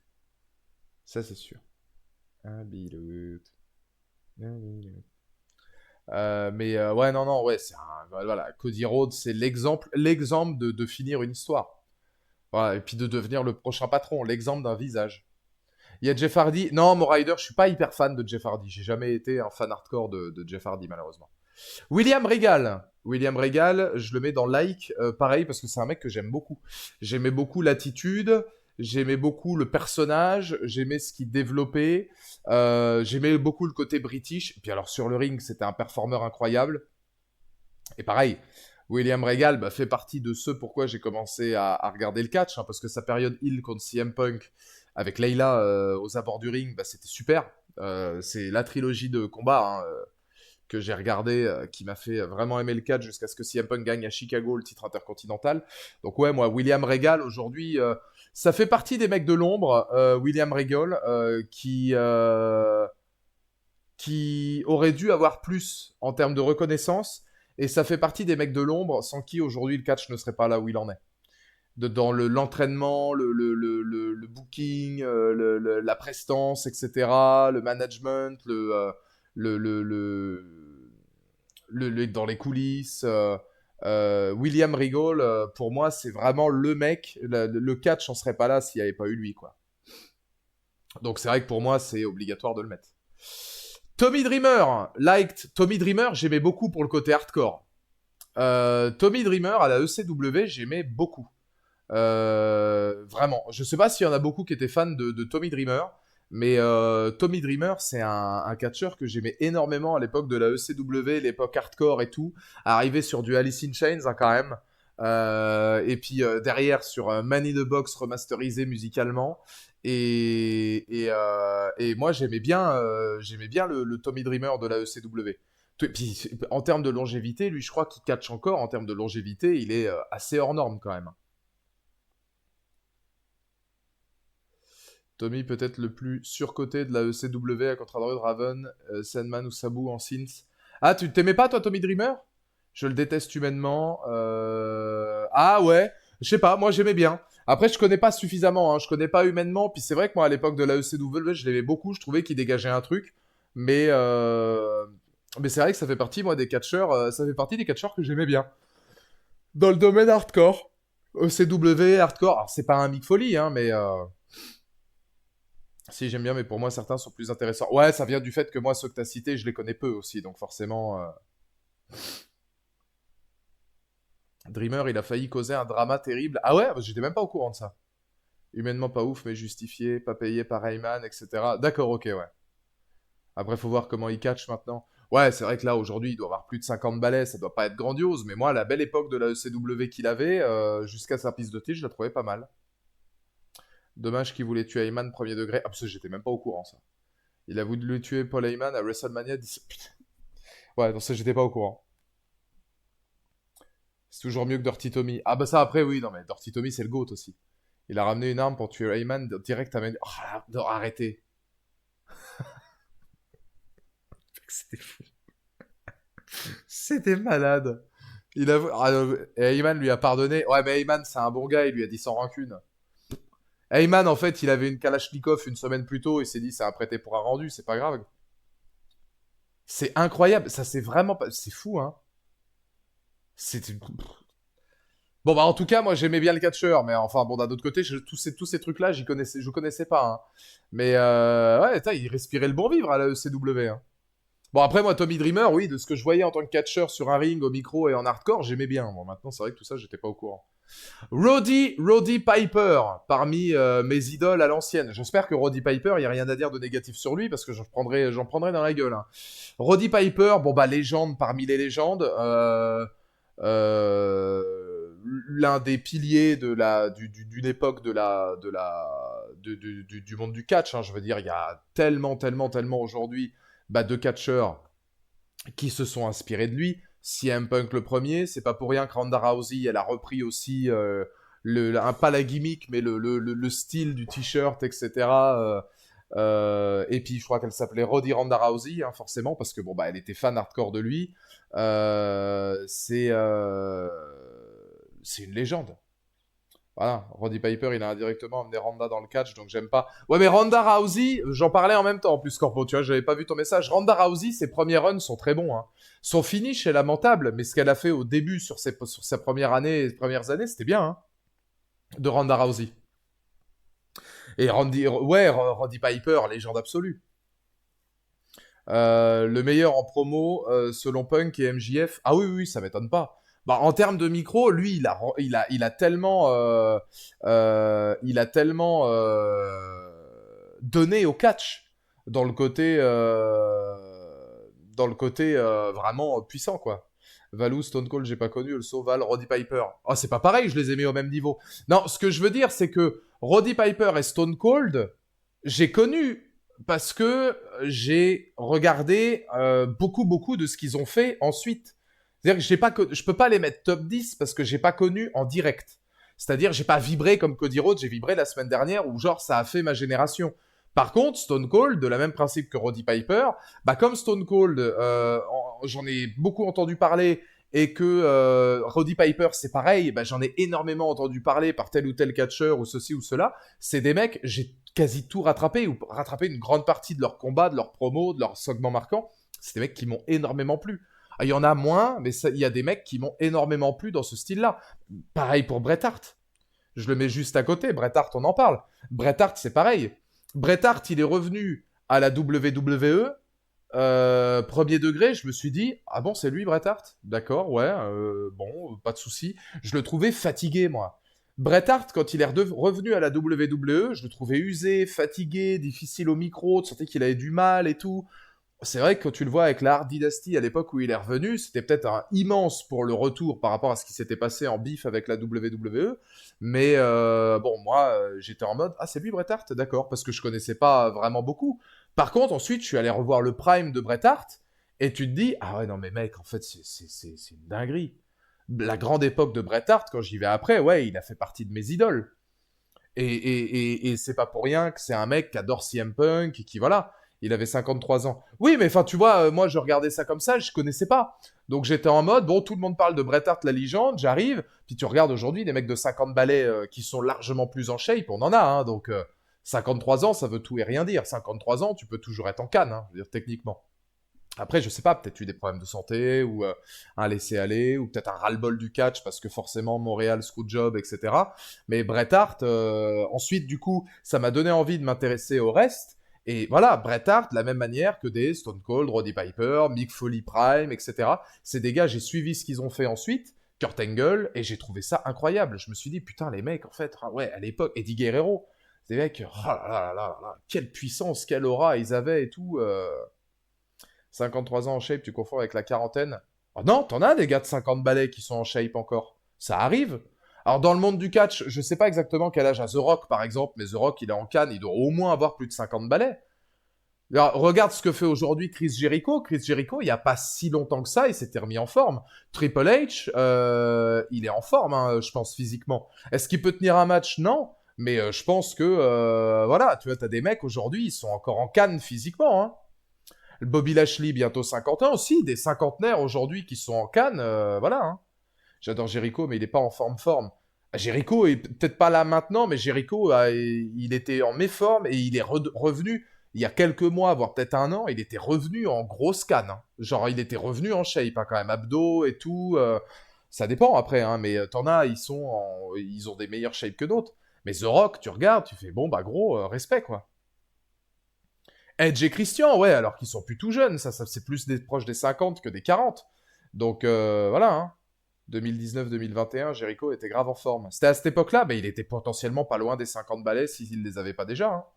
Donc comme quoi, 40, 50, non, non, aujourd'hui, 50 ans, tu peux encore. Donc là, on se dit, pour Bret Hart, c'est vrai que lui, il était hors de forme. Mais bon, lui, c'est encore différent. Moi, je vous dis, ma première rencontre avec lui, où j'étais en mode, ah, donc Bret Hart, lui, c'est une légende, on en parle comme une légende. Et je le vois arriver, je me dis, bon, bah, je vais aller voir, parce que là, c'est vrai qu'il est vieux, il y a le concours de circonstances, et j'ai vu le Prime. Et ouais, bah, Bret Hart, extraordinaire. Bret Hart Prime, extraordinaire. Un pilier. Ah, on parle aussi, là, on est dans les légendes, hein, mais Mick Foley. Mick Foley, oui, je peux le mettre aussi dans les... Ouais, dans les... Oui, si, Mick Foley, j'aime beaucoup. Mick Foley, ce que je préfère encore plus, c'est au-delà du côté hardcore et de tous les moments de malade qu'il aura eu à travers toutes les gimmicks qu'il a eu. Mick Foley, moi, c'est au micro que je l'adore. Et puis, c'est un mec, Mick Foley, ça a l'air d'être un vrai bon gars, un vrai génie. Il a joué dans Heels, il a joué dans Peanut Butter Falcon, c'est un très bon comédien aussi, toujours proche du catch, de près ou de loin, au cinéma ou ailleurs, c'est un passionné. C'est un vrai passionné. Et ouais, son spot où il est 4 fois dans le Rumble, enfin, il a des moments hyper marquants et c'est super. Moi, c'est, enfin, ouais, il y a, moi, Mick Foley, c'est un personnage que j'aime énormément parce que justement, il avait multiples, bah, des mecs comme Mick Foley ont ensuite, je pense, permis à des mecs comme Bray Wyatt d'exister. Tu vois, il doit y avoir aussi un peu une petite il doit forcément pas y avoir des similitudes, mais des petites inspirations. Parce que c'est des mecs avec des gimmicks de zinzin, puis qui ont été capables de tout, quoi. Qui étaient dans l'humour, qui étaient dans le hardcore, qui étaient dans le sérieux, qui étaient dans les titres, qui étaient dans le... Voilà, moi, Mick Foley, c'est vrai que... puis t'avais derrière ce qu'il a fait, il est allé à la TNA, ce qu'il a fait à la TNA, il revient à la WWE... Sinon rien à voir, mais t'as vu le premier carton de Clipper Suns? Non, il s'est passé quoi? Non, j'ai pas vu. J'ai vu qu'hier, ils me cassent les couilles Minnesota, tu vas voir qu'ils vont finir premier. Bah, ils jouent ce soir contre Denver, donc on sera probablement fixé ce soir, hein, c'est le match décisif. 35-4, non, arrête.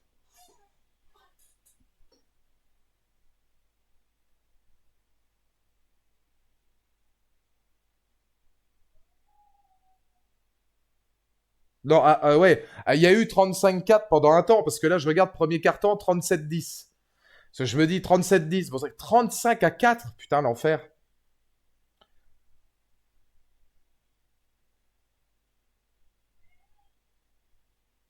Ah ouais, la vache, 32-4. T'imagines, oh, à domicile en plus. T'imagines, tu te prends 30 points, après, je sais pas, ah ouais, putain, délire. Mais qu'est-ce qu'il y a, l'autre? Il y a rien. Est-ce qu'ils ont fait jouer, du coup, Isaiah Thomas a joué 1 minute. Bon, après, par contre, ils sont revenus, parce qu'ils perdent, entre guillemets, que de 13 points, mais je pense que les Clippers sont fait tourner, hein. Ah ouais, non, même pas. Même pas tant que ça. 29-23, 18-35, 21-24. Ouais, si, oui, enfin, ça a été une branlée, globalement. J'ai eu ça là, 35-4. Ah, l'enfer. 37-10 au final, mais c'est une dinguerie. C'est une dinguerie. Je viens de voir ce soir, tu seras en liberté avec un super influenceur, Totoche, pour parler de basket, trop cool. Tu seras en live. Oui, alors moi je passe à 20h, donc je sais pas. Moi je serai avec les copains du crossover à 20h. Moi je fais pas 18-22, hein. Moi je fais 20h, 20h40. Parce que j'ai des trucs à faire après. Puis de toute façon, on a tous 1 heure en fait. Ils ont des invités, on a tous 1 heure. Mais ça va être top, ouais. John Cena. Bah, John Cena, pour l'instant, je vais le mettre dans mon top 10. John Cena, je l'ai détesté autant que je l'ai adoré, hein. John Cena me sortait par les yeux à une époque.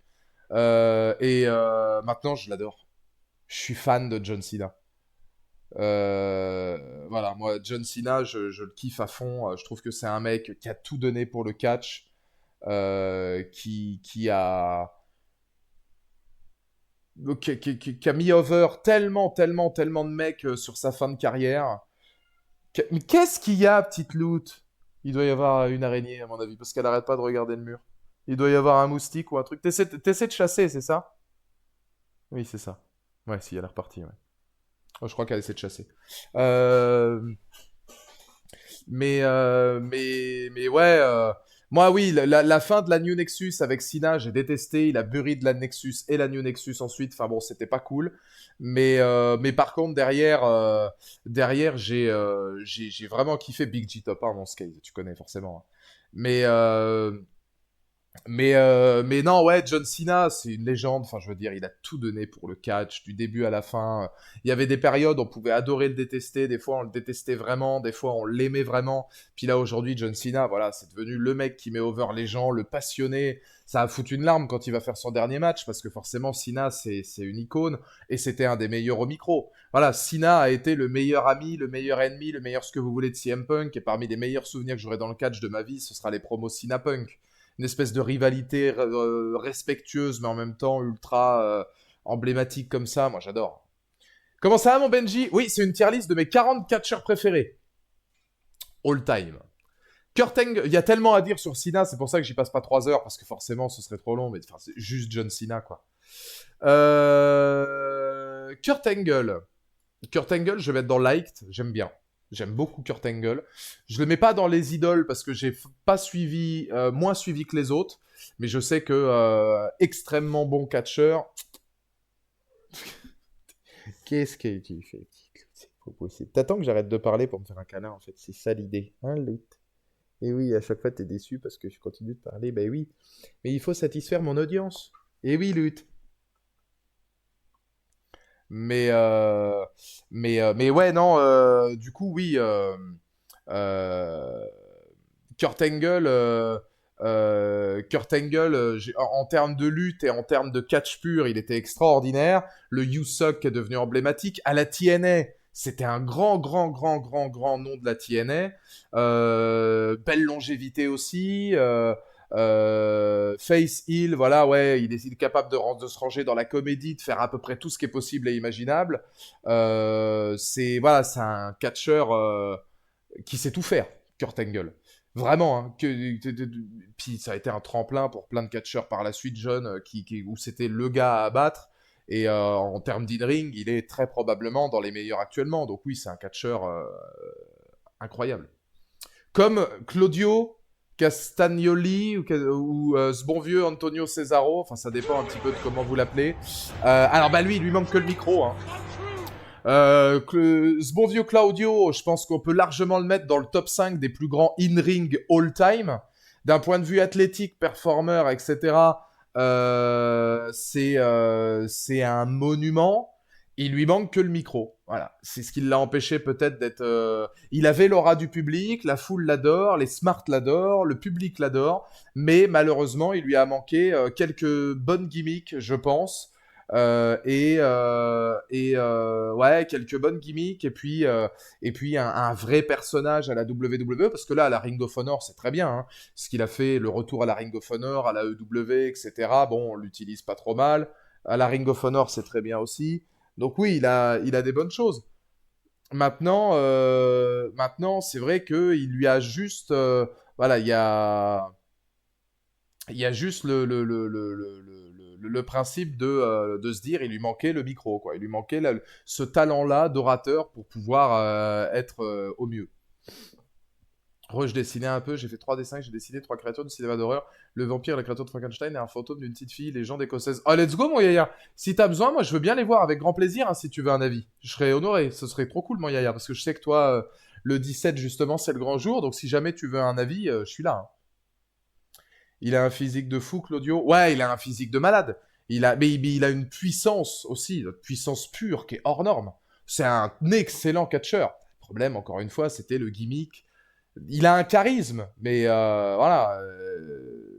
Charisme naturel, mais qui n'a pas été transcendant au niveau du micro. C'est ce qui lui manquait. Mais c'était un monstre. La pop à WrestleMania 30 quand il sort Big Show, puis Paul Heyman Guy, puis plus rien, quel dommage. C'était avec Paul Heyman qu'il fallait en faire quelque chose, ils ont loupé le coche. Ce qu'il avait fait avec Sheamus, c'était sympa aussi. C'est un miracle, c'est vrai, Zabroviev. C'est un miracle. J'adorais cette chanson, putain. Même cette chanson-là était cool. Son duo avec Moxley, monstrueux. Ouais, à la EW, et puis tout ce qu'il fait ensuite. Quand il est revenu à la ROH, qu'il a regagné le titre et tout, c'était super. C'était super. Tu devrais regarder Benji. En vrai, c'est très cool maintenant le catch. Hein. C'est très scénarisé, c'est comme une bonne série. Hein. C'est vraiment très bon. Hein. Ouais, Cesaro Sheamus, c'était super. Il y a eu des trucs comme ça qui étaient très bons où tu t'es dit, allez, pourquoi pas, rivalité légendaire entre les deux par la suite, s'ils split et puis t'en mets un over en main event. Pour moi, Cesaro méritait largement. Hein. Il lui manquait peut-être 2-3 trucs, mais. John Moxley, John Moxley, je vais le mettre dans like. John Moxley, qui, on le rappelle, hein, est le 3e meilleur catcheur des groupes dans lequel il est en général. Le 2e John que CM Punk a battu à Chicago. Eddie Kingston, qui est le 2e meilleur Kingston avec qui CM Punk a partagé un vestiaire. Non, John Moxley, j'aime beaucoup. L'homme en sang. Voilà, l'homme qui saigne. Chaque match des litres de sang sont débloqués. Moi, j'aime bien parce qu'il a ce côté brutal que j'aime beaucoup. Il a un côté brutal que j'aime énormément. Je suis pas un grand fan de Seth Rollins, je l'ai toujours dit, hein, c'est les gimmicks qui font que ou autre. Je suis pas particulièrement. J'aimais bien Seth Rollins à NXT, moi. Mais je suis pas un grand fan de Seth Rollins. Je préfère John Moxley parce qu'il a ce côté sanguin, brutal, violent, extrême, hardcore que j'aime énormément. Je trouve quand John Moxley à la EW, il est capable de performer, c'est un warrior incroyable. À la WWE, il a été plutôt bien utilisé aussi. Il a eu quelques bons segments. Il aurait pu avoir plus, mais il a eu quelques segments sympas. Et puis aura, charisme, thème d'entrée, in-ring irréprochable et micro. Voilà, capacité orateur assez énorme. Hein. Seth Rollins 2014-2015, t'avais connu. Ouais, mais sans être particulièrement fan. Je dis, Seth Rollins, j'ai connu, mais pas. Voilà, c'est pas un de ceux qui m'aura le plus marqué. Ah, super, mon Yaya, je regarderai après. Je regarderai après le stream pour t'en faire vraiment un compte-rendu un peu plus détaillé, parce que forcément, là, c'est important. Mais merci, mon Yaya, c'est trop cool. Je regarderai, ouais. T'aurais Pop s'il serait venu coûter le match Reigns avec Rollins à WrestleMania 40? T'aurais Pop s'il serait venu couler le match Reigns avec Rollins? Ah, bah oui, oui, oui, bah oui, oui, forcément. Ah bah, même moi, j'y ai cru, hein. Quand la musique du Shield a retenti, je me suis dit, ils vont pas faire revenir John Moxley, c'est pas possible.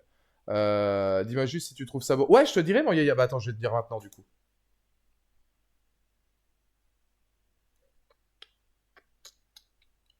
Euh, Bah, en vrai, moi, je trouve que ça a un côté invincible, Yaya.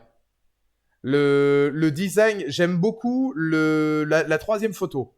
Le troisième du vampire, j'aime beaucoup parce que le design du visage, je sais pas si tu t'en es inspiré, Yaya, il fait très invincible. Genre les traits du visage, les trucs comme ça et tout. Donc ouais, mais en vrai, je trouve ça sympa. Ça fait invincible. En tout cas, sur la troisième photo, ouais. Les deux premières, un peu moins. Mais la troisième photo, le visage, on sent qu'il y a l'inspi d'invincible, ouais. Moi, la troisième photo, j'aime bien, ouais. Quand il sera à la WWE, j'espère qu'il pourra garder son perso de Moxley, et je pense que oui. Si jamais il revient. Si jamais il revient. Je préfère le fantôme. Le fantôme est cool aussi. Bah, dans l'ordre, ce serait 3-2-1 de mes préférences. Celui le premier, le moins, et puis après, le fantôme un peu plus. Et tu vois, moi, c'est celui sur le vampire. Vraiment, je trouve, en termes esthétiques, c'est le plus réussi au niveau du visage. Que j'aime beaucoup, et le côté invincible me plaît bien, ouais. Val qui était en mode gardez tous votre calme quand on a entendu la musique du Shield, c'était si drôle. Ah ouais, non, mais je te jure. Non, mais la musique du Shield, moi j'étais en mode c'est pas possible. Je crois que c'est là où j'ai le plus où j'ai le plus marque. Parce que forcément, derrière, je me dis attends, c'est pas possible, ils ont pas pu faire ça, quoi. Kenta, légende du catch japonais.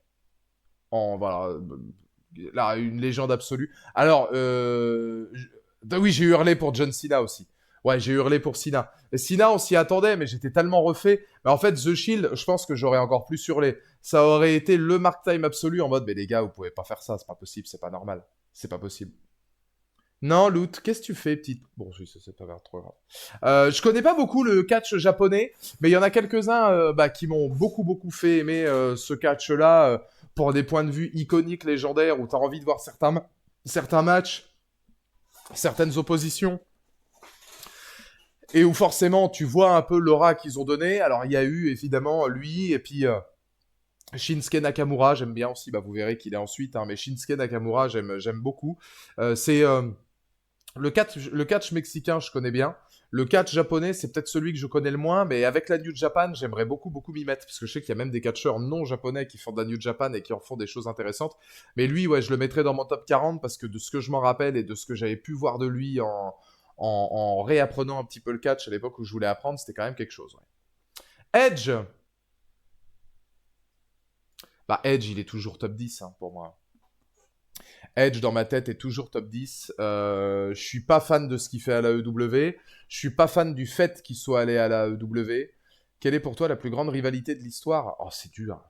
Oh, c'est dur. Bah, il y a eu Stone Cold Rock, il y a eu Undertaker Michaels, il y a eu Cena Punk, il y a eu Reigns Rhodes, il y a eu Orton Triple H, si je l'ai pas cité, Jeff Hardy Punk. Il y en a plein, hein. Il y en a plein. Il y a eu moi contre The Elite. Il y en a beaucoup. Hein. Et ouais, Edge, moi j'aime beaucoup. Micro, opportuniste ultime, tout ce qu'il a réussi à faire dans le monde du catch. Je suis pas fan avec le fait qu'il aille à la W. La WWE lui a tellement donné.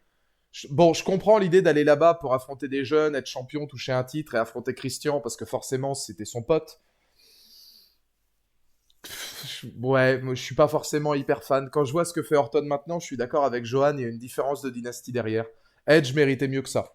Mais sinon, ça n'empêche que lui, pour le coup, j'ai énormément grandi avec et qui fait partie de mon top 10 sans aucun problème, ouais. Sans aucun problème. Parce que, il a eu une aura énorme, quoi, dans les années 2000-2010. Puis c'est l'histoire du miraculé aussi, hein. Perdu pour le catch, il revient, il gagne le Rumble, les belles histoires, et plein de choses intéressantes. Affronter des jeunes égale Christian. Ouais, bon, je pense qu'il voulait d'abord se farcir son pote avant d'aller vers les jeunes. C'est vrai qu'il y a trop de jeunes talents ici. Je vais peut-être affronter Sting. Ouais, alors, ouais, des jeunes talents, des jeunes pétris de talent. Je pense que quelqu'un qui veut affronter John Cena se dit la même chose. Non, Loot. Ça s'appelle. Non, oui, ça s'appelle un poster. Et donc, du coup, ça, on touche pas en loot. Par contre, on peut faire un petit câlin en loot. Viens, faire le petit câlin de bébé, toi, je sais que t'aimes bien. Voilà, le petit câlin de bébé lutte avec Célène. Petit câlin en loot de lutte. Eh oui, voilà, ça, je sais que t'aimes bien comme ça. Ouais, ouais. Allez, zoo loot zoo. Ouais, non, oui, Edge, enfin, c'est un monument du catch, hein. J'ai mis des coups de gomme sur le fantôme comme si elle disparaissait de notre monde avec la tache de sang, le crâne. Ça, c'est bien vu aussi, ouais, de ouf. J'ai aussi colorié en gris le perso pour montrer qu'elle n'était pas de notre monde et les yeux comme ça, un peu à la Jane Doe Autopsy. Ouais, sur la photo, tu l'as refait pendant ou c'est ce que tu m'avais déjà montré, mon Yaya? Mais oui, en vrai, oui, ça s'est vu. Bah, au niveau de la colorimétrie grise et puis de la petite tache de sang qu'il y a derrière, c'était sympa. C'est peut-être juste la tache de sang, moi, que j'aurais pas mis. Je l'aurais laissé totalement en noir et blanc, tu vois. Pour mettre un enjeu clair-obscur, moi, Yaya. J'aurais laissé en noir et blanc. Mais sinon, l'idée est super cool, ouais.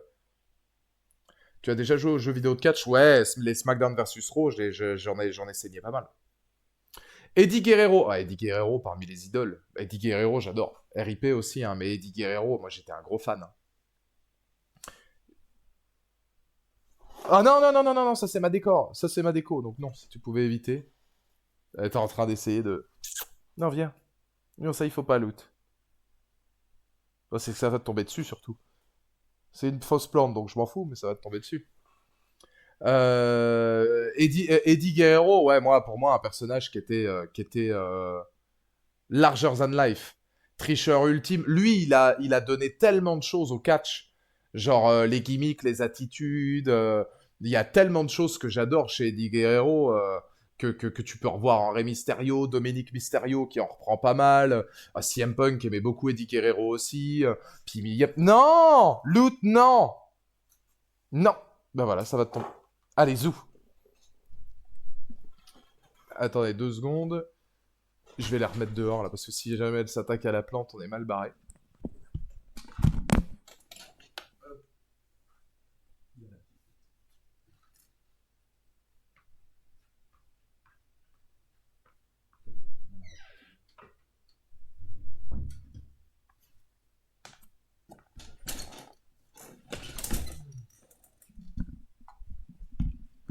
Voilà. C'est vrai que si elle s'attaque à la plante, je la connais, elle va le faire jusqu'à ce qu'elle tombe. Donc. Mais ouais, non, Eddie Guerrero, c'était l'un des catcheurs les plus talentueux dans le ring et surtout l'un des plus divertissants. Genre, il y avait toujours de l'humour, beaucoup d'autodérision. Ça matchait souvent avec les gars avec qui il était. En plus, les Batista, les trucs comme ça, il y avait toujours un truc où tu sentais que ça matchait avec n'importe quel opponent et puis même clan positif. Enfin, moi, j'adorais, hein. Top 2 des mecs les plus divertissants. Bah, tu vois, de ce business avec Kurt Angle. C'est 2 styles de divertissement différents, mais c'est légendaire dans les 2 cas. Ouais, eux, c'était des mecs qui étaient totalement capables de manier l'humour et c'était trop bien. Donc ouais, moi j'étais un gros fan d'Eddie Guerrero. C'était le côté latino et tout, l'ambiance, les punchlines, enfin c'était super. Alors il est 40, j'ai plus que 20 minutes. Top chrono, donc on va essayer de faire vite. L'Undertaker. L'Undertaker, je vais le mettre en idole. L'Undertaker, je précise, et alors là c'est peut-être le sujet qui va fâcher. L'Undertaker, je l'adore en rider. Sa gimmick de motard, je la kiffe de fou. L'Undertaker en mode Deadman, j'ai jamais été un fan absolu. La gimmick m'intéressait pas. Donc moi, c'est l'American Badass que j'aime bien de l'Undertaker. C'est ce côté rider motard. Le côté Deadman, comme Kane, qui est pas là, parce que Kane, globalement, m'a jamais particulièrement marqué. C'était des styles de catch qui me marquaient pas, et c'était des personnages, moi, qui me marquaient pas. L'Undertaker en American Badass, ça, je kiffais de malade mental. Tout le temps, tout le temps, tout le temps, hein. Ça, c'était un truc de fou. Donc c'est vrai que je l'ai mis lui. Alors l'Undertaker, légende absolue évidemment, hein. Mais l'Undertaker, je l'ai mis dans mes idoles parce que bon bah pas dans le top 10 parce que c'est pas un de ceux qui m'a le plus marqué, mais par contre un mec hors du commun et qui a fait pour le catch, voilà, qui est top 5 all time catch tout confondu sans aucun problème, hein, mais, euh, mais voilà, hein, moi, le Rider, vraiment pareil, Gideon, tu vois. Moi, sa gimmick d'American Badass, c'était ma préférée. Rey Mysterio! j'aime bien Rey Mysterio. J'aime bien Rey Mysterio. Je vais pas le mettre dans les idoles. Mais je trouve que c'est un mec qui a une longévité extraordinaire, qui a énormément donné pour le business, qui encore aujourd'hui a une shape de malade pour son âge et qui catche bien, qui a été... Alors, il faudrait qu'à un moment donné, il soit capable de faire gagner son fils. Mais je pense que ça finira par arriver. Mais qui a toute une symbolique derrière, qui a une longévité incroyable, qui a vu sa taille, son aura, etc. Et puis son côté luchador, a tout gagné. Et puis a fait partie des vraies belles grandes histoires d'underdog qui arrivent au titre, qui les gardent pas longtemps, mais qui arrivent quand même parfois au titre suprême. C'est vrai que Rey Mysterio, aujourd'hui, c'est compliqué de le mettre en dehors d'un top 50 objectivement parlant. Moi, il est dans mes 40 parce que je l'aime beaucoup, ouais. Par contre, vous vous souvenez de sa musique en 2011? J'ai pas compris le move. There is no grave can hold my body down de Johnny Cash. C'est vrai que je sais pas pourquoi. Si, bah, j'imagine que c'était par rapport à.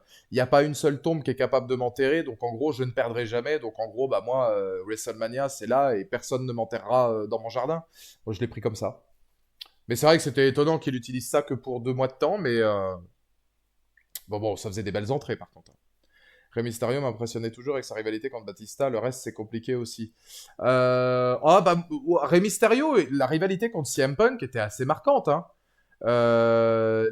Mysterio Guerrero, Mysterio Batista. T'as eu des matchs quand même, Mysterio Taker, Mysterio Kane, où tu vois que le mec était capable de performer contre des mecs hyper balèzes. Il y avait des grandes choses. Hein. Moi, Rey Mysterio, j'aime bien. Roman Reigns! The Big Dog, 1316 jours de règne. Roman Reigns, top 5, le premier qui arrive dans mon top 5. Merci mon Alan GTS pour les 100 bits. Je sais pas si tu as déjà vu, mais je te conseille de regarder les biographies de WWE en replay sur AB1. Sur certains catcheurs, c'est vraiment sympa à regarder. Ah, faudrait que j'essaie de mater, ouais. Faudrait que j'essaie de mater. Je l'avais pas vu. C'est sur AB1 Biographie W en replay sur AB1. Ah, faudrait que j'aille sur le site AB1 en replay, ouais, pourquoi pas. Faudrait que j'essaie de me les faire. Je vais aussi faire la créature des marais, le Babadook et Hit. Ah, Hit, Yaya, ça peut être trop cool. Hit, si jamais tu le fais, ouais, grave, je veux bien que tu me l'envoies aussi, mon Yaya, parce que Hit, ce serait visuellement, en esthétique de dessin, il y a un moyen de faire un truc de ouf. Roman Reigns, pour moi, il est dans le top 5. Faut juste le remercier. Voilà, c'est 1316 jours, il a tenu la WWE pendant si longtemps, charisme, aura au micro, il a progressé, Paul Heyman, duo incroyable, la Bloodline, probablement l'une des meilleures dynasties de l'histoire de la WWE. Voilà, moi, Roman Reigns, voilà, de héros détesté à vilain adoré, c'est exactement ça, ouais. Moi, je trouve que c'est une légende. Vraiment, voilà, il a acquis le statut de légende. C'est merci quoi, merci pour tout ce qu'il a fait, pour tout ce qu'il a proposé. C'est pour l'aura, le charisme et puis l'impact qu'il a donné au titre, c'était fabuleux. Batista, Batista, moi je le mets top 10. Moi Batista, j'aime beaucoup. J'avoue que Batista, j'aime beaucoup. Batista, il est capable d'être drôle aussi. Quand il fait ça, quand il veut quitter Evolution ou You were supposed to be my friend. Il y a beaucoup de passages où en vrai tu sens qu'il s'éclate, qu'il a kiffé. Rappelons que Batista, c'est le meilleur, parmi tous les gens qui a là, le meilleur acteur qui a réussi au cinéma ensuite largement. Give me what I want! Avec ces 12 litres de bave là qui crachaient. C'était incroyable. Puis charisme de malade, hein, Batista. Moi, Batista, parmi les moments que j'ai adoré de Batista, c'est quand il revient gagner l'Elimination Chamber. Quand il vient affronter Cena après qu'il ait gagné l'Elimination Chamber et qu'il gagne le titre, et puis après il a plus que la lumière sur lui, il arrive dans le noir en mode heal avec les lunettes et tout. Ouah, ça c'était zinzin. Ça c'était zinzin. Et Batista avait une capacité à être face qui était évidente, mais en heal incroyable. Incroyable. Il a un potentiel, lui, puis galbé et tout, machin. In-ring, pour un big man, il était très fort aussi. Donc, ouais, très fort. Très, très, très fort. The Rock! Top 5, forcément. Hein. The Rock, là... 2, 4, 6, 8. Ah, j'en ai déjà 8 dans mon top 10. Attends, 2, 4, 6. Ah ouais, j'en ai déjà 8. Euh... Ah, il va falloir faire des choix alors. Il va falloir faire des choix parce que j'en ai déjà 8. Je pourrais pas tous les laisser. Il y en a qui vont redescendre. Parce que là, dans les catcheurs qui me restent, il y en a 3 qui doivent aller dans le... Non, 2 qui doivent aller dans le top 10. Je vous laisse deviner qui.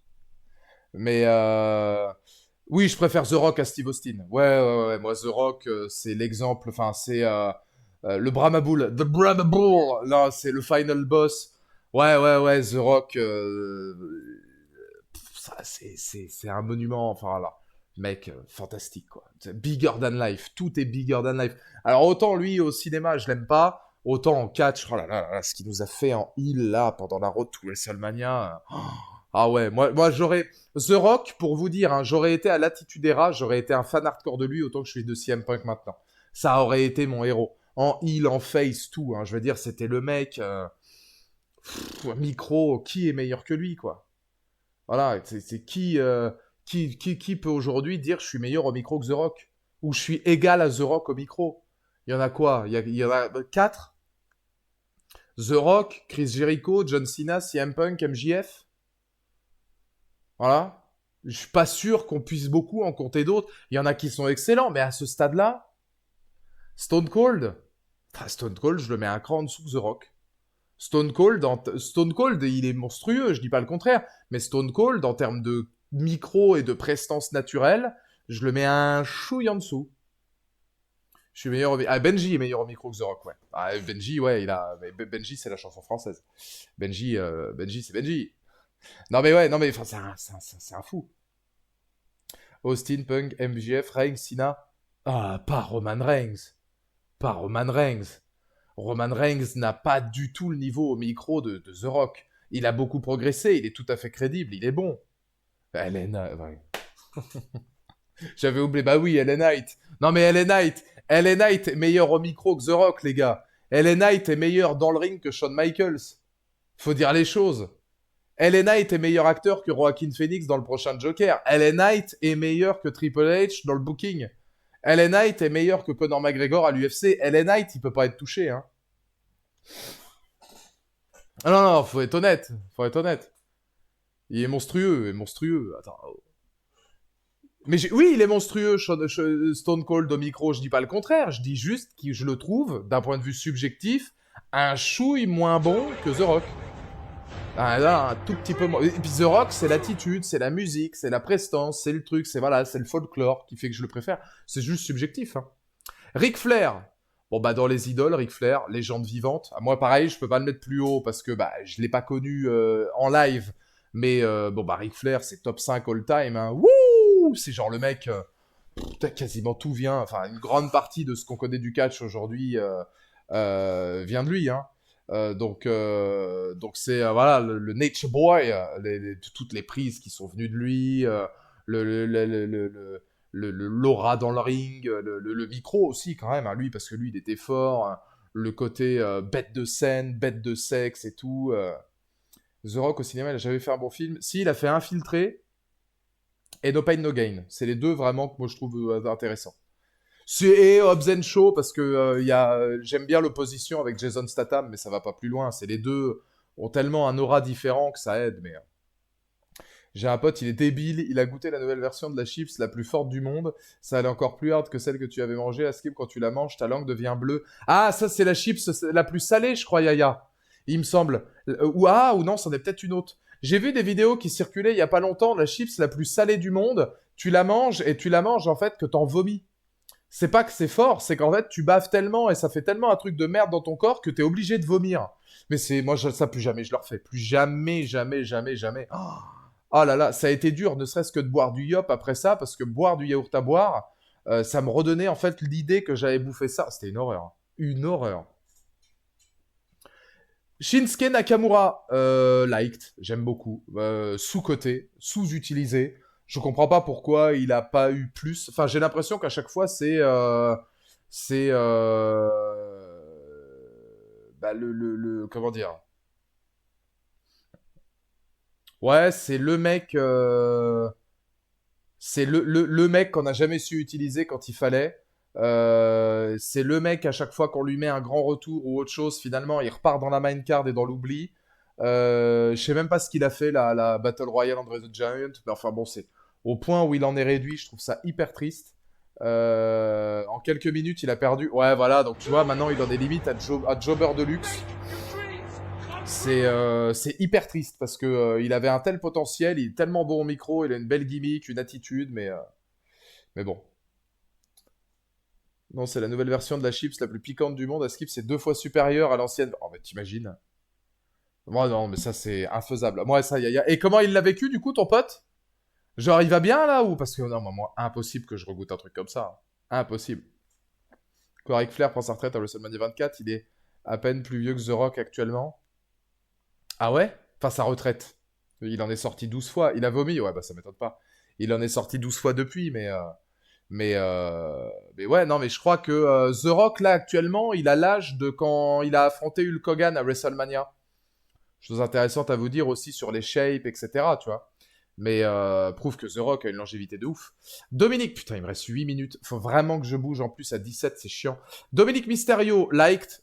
J'adore Dominique Mysterio. Je trouve que ce qu'il fait, c'est super. Ah non, non, non, moi, Dominique Mysterio, pour moi, je l'adore, hein. En tant que heel, il est incroyable. Je pense que c'est le futur. Le futur du heel à souhait, genre. Pour moi, c'est un futur Eddie Guerrero heel que tout le monde va détester, mais qui est beaucoup trop fort. Quand tu vois qu'il est hué même à son mariage, c'est que le mec, ça marche trop bien. Donc moi, je le mets fièrement là parce que je considère que c'est un heel parfait. Et j'attends juste qu'il termine son histoire avec Rey Mysterio en le battant soit au Mexique, soit à WrestleMania. Mais moi, ouais, pour moi, il est top 40 parce que bah, il m'a provoqué plus de trucs que d'autres gars que j'aimais bien et que finalement, j'ai pas mis dedans, tu vois. Moi, je l'adore, Dominique Mysterio. C'est, voilà, il peut aller tellement loin que c'est un... Allez, vas-y, à la prochaine, quoi. Bon, bah, MJF, bah, idole. J'attends d'en voir encore plus. Moi, MJF, en fait, j'aurais dû faire un top 15. Je fais un top 10, mais MJF aurait été dans le top 15. Il y en a là que j'adore dans les idoles. J'en ai déjà parlé à maintes reprises, mais pour moi, c'est un monument. MJF.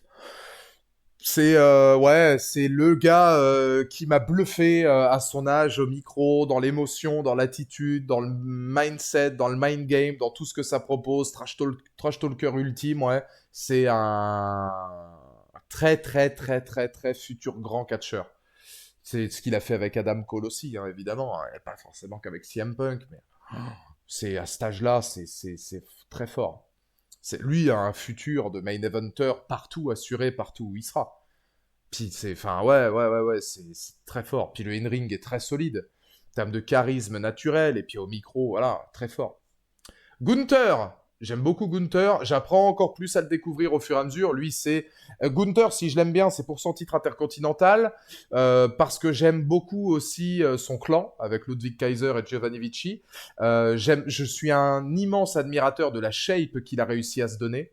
La shape qu'il a est phénoménale, et honnêtement, enfin, c'est une dinguerie, quoi, de se dire à quel point le mec, il peut être grandiose comme ça, physiquement, et avoir fait une transformation physique monstrueuse. In-ring, c'est exceptionnel, et je trouve qu'il a un aura au micro qui est très fort aussi, un amoureux du catch, qui a fait toute sa dynastie en Europe avant de venir, et qui est trop fort. Voilà, Gunther est trop fort. Lui aussi, c'est à mon avis le futur, futur très proche, je pense, à un Gunther du catch. J'avoue, je suis étonné que t'aies pas mis Kaiser, même Kofi. Il fallait faire des choix. Il y avait John Morrison, Ludwig Kaiser, Jim Morrison, pardon. Non, John Morrison, Ludwig Kaiser, Kofi Kingston. Il y avait pas mal de gars que j'aurais bien aimé. Le Boogeyman. Enfin, il fallait faire des choix. Après, top 40, c'est dur. Je voulais vraiment me retenir 40 parce que WrestleMania 40. Donc forcément, c'était pas évident, mais il serait dans un top 50, c'est sûr. Moi, le Boogeyman, j'adore, hein. Genre, il a rien fait, mais le Boogeyman, j'adore. Genre, top 50, j'aurais même mis Maven parce que j'adore sa chaîne YouTube. Non, enfin, j'aurais pas mis Maven, mais Maven, j'adore le gars, j'adore sa chaîne YouTube. Donc, non, le Boogeyman, moi, je l'aurais mis parce que le Boogeyman, il m'a marqué, tu vois. Que ce soit dans les jeux ou dans le catch, les segments que je voyais, moi, le Boogeyman, même s'il est mauvais dans le ring et qu'il est pas bon du tout, le personnage m'avait marqué, tu vois. Donc, moi, le Boogeyman, ouais, je l'aurais mis juste pour le fun. Parce que en vrai, le personnage m'avait marqué. Mais c'est juste pour deux trois bribes. Genre, si j'avais fait un top 50, il aurait été 50e. Mais ça n'a rien à voir avec cela. C'est pour ça que je l'ai pas mis. Là, c'était un truc réaliste. Là, il me fallait mon top 40 réaliste. Kevin Nash, liked. Moi, j'aime beaucoup Kevin Nash. C'est un gars que je... Enfin bon, son retour a pas été hyper grandiose hein, face à CM Punk et Triple H, mais à l'époque de Big Diesel, etc., Big Daddy, enfin, il avait des choses, Kevin Nash, dans les big men, hein, parmi les meilleurs big men de l'histoire. Donc ouais, c'est Diesel, à l'époque Diesel, et ouais, il avait... moi, j'aimais beaucoup. À l'époque WCW, ce que j'avais rattrapé, la NWO, tout ça, puis même dans les fédés dans lesquels il est allé après. Ouais, bah, j'aime bien Kevin Nash. Après, attention, ce que je vais dire n'a aucun sens. J'ai parlé au Boogeyman et c'est un super gars. Bah, c'est raison pour laquelle il sera dans ton top 50, j'espère. Non, mais ouais, mais je pense que c'est faisable. Hein. Je pense que moi, Boogeyman, moi j'avais bien aimé. Alors après, évidemment, à des années-lumière de tout ça, c'était plus pour le clin d'œil, mais. Non, oui, Kevin Nash, le Sledgehammer match en 2012 était pas bon, son retour était pas bon, mais l'époque WCW, j'adorais. J'adorais. C'est pour cette époque-là que je le mets. Chris Jericho, top 5. J'aurais pas aimé le catch sans Chris Jericho. Moi, Chris Jericho, Lionheart, lui, c'est l'âme du catch à part entière. Je crois qu'il s'arrêtera à sa mort, lui. Hein. Mais Chris Jericho, AEW, phénoménal. La liste de Jericho, le lexicon of le champion, le catch, son in-ring était extraordinaire, sa période contre le Rock, contre des mecs comme ça où il devient champion indisputed, et puis après tous les titres qu'il a eu aussi, Intercontinental, les années 2000-2010 où il fait encore le taf, avec Kevin Owens ça fonctionnait bien, un des plus grands cerveaux du catch, exactement. Ouais. Et moi, Jericho, en termes de micro, je trouve que c'est un des meilleurs. Un des meilleurs heals de l'histoire, sans aucun problème. Limite, ça sert à rien pour lui d'être face. L'un des meilleurs thèmes aussi, hein, actuellement, de la EW de l'histoire. Chanté par ses soins. Moi, j'adore, j'adore. Et apparemment, oui, il y a quelques petits soucis d'ordre privé en ce moment, mais j'ai pas trop suivi, j'ai pas beaucoup suivi. Mais, bon, moi, Chris Jericho, ouais, polyvalent, toujours en train de se réinventer, ouais, enfin, c'est un champion. C'est le champion, comme il le dit, hein. Ouais, son thème WWE était cool aussi. Bon, après, il y a le thème de la EW, pour moi, à lui, c'est un des meilleurs all-time pour moi, donc c'est difficile de juger, mais ouais, pour moi, il est largement dans mon top 5 et vous allez voir qu'il sera sur le podium, hein, parce que c'est des mecs, pour moi, c'est des icônes. Dusty Rhodes, le papa évidemment de notre ami Cody, que je mets dans les likes aussi, et j'ai envie d'en apprendre encore plus, mais j'aimais beaucoup Dusty Rhodes, là c'est vraiment vraiment catch à l'ancienne, mais Dusty Rhodes, ça fait partie justement des gens qui m'ont aussi fait aimer le catch un peu à l'ancienne, différent, etc. Vraiment entre guillemets, de l'époque où t'avais une aura bien particulière. Bon, pour le fun, j'ai mis David Arquette, c'est le true champ. Parce que je m'en branle, c'est David Arquette. Et évidemment, vous me connaissez, The GOAT, the best in the world. Là, on se fait même pas chier. Hein. The GOAT, évidemment, CM Punk en numéro 1 en ce qui me concerne, mon catcheur préféré all time. Pourquoi en parler, sachant que j'en parle approximativement tout le temps. Donc ça, vous le savez, CM Punk, pour moi, c'est le roi des rois. Reste à savoir maintenant qu'il va faire des choix. Il va falloir faire des choix parce que il y a quand même un top 5 à faire et un top 10. Et là, je vais vérifier parce que 1, 2, 3, 4, 5, 6, 7, 8, 9, 10, les 10, je les ai.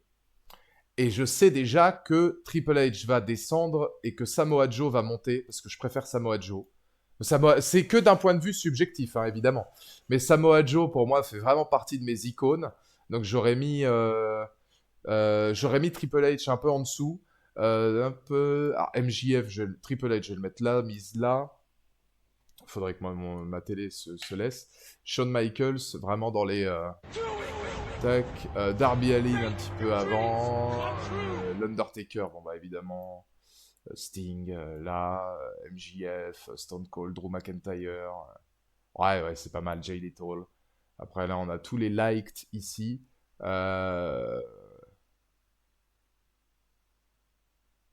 Je vais peut-être mettre Mick Foley dans les liked plus. Et est-ce que je peux pas remonter un liked dans les hautes sphères? Non, pas particulièrement. Pas particulièrement. Liked, True Champ, ouais, c'est mon top 40 de ceux que j'adore. Donc voilà, maintenant pour le top 10. Le top 10. Alors, Chris Jericho serait en 2. Cody Rhodes monte dans mon top 5. Et là, c'est dur. Et là, c'est dur parce que je ne sais pas comment gérer mon top 10.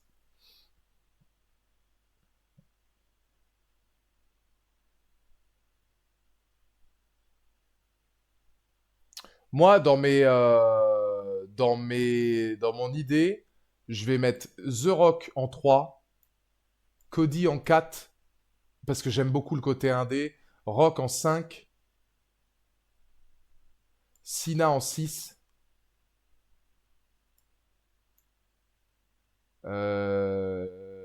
Edge en 7, Batista en 8,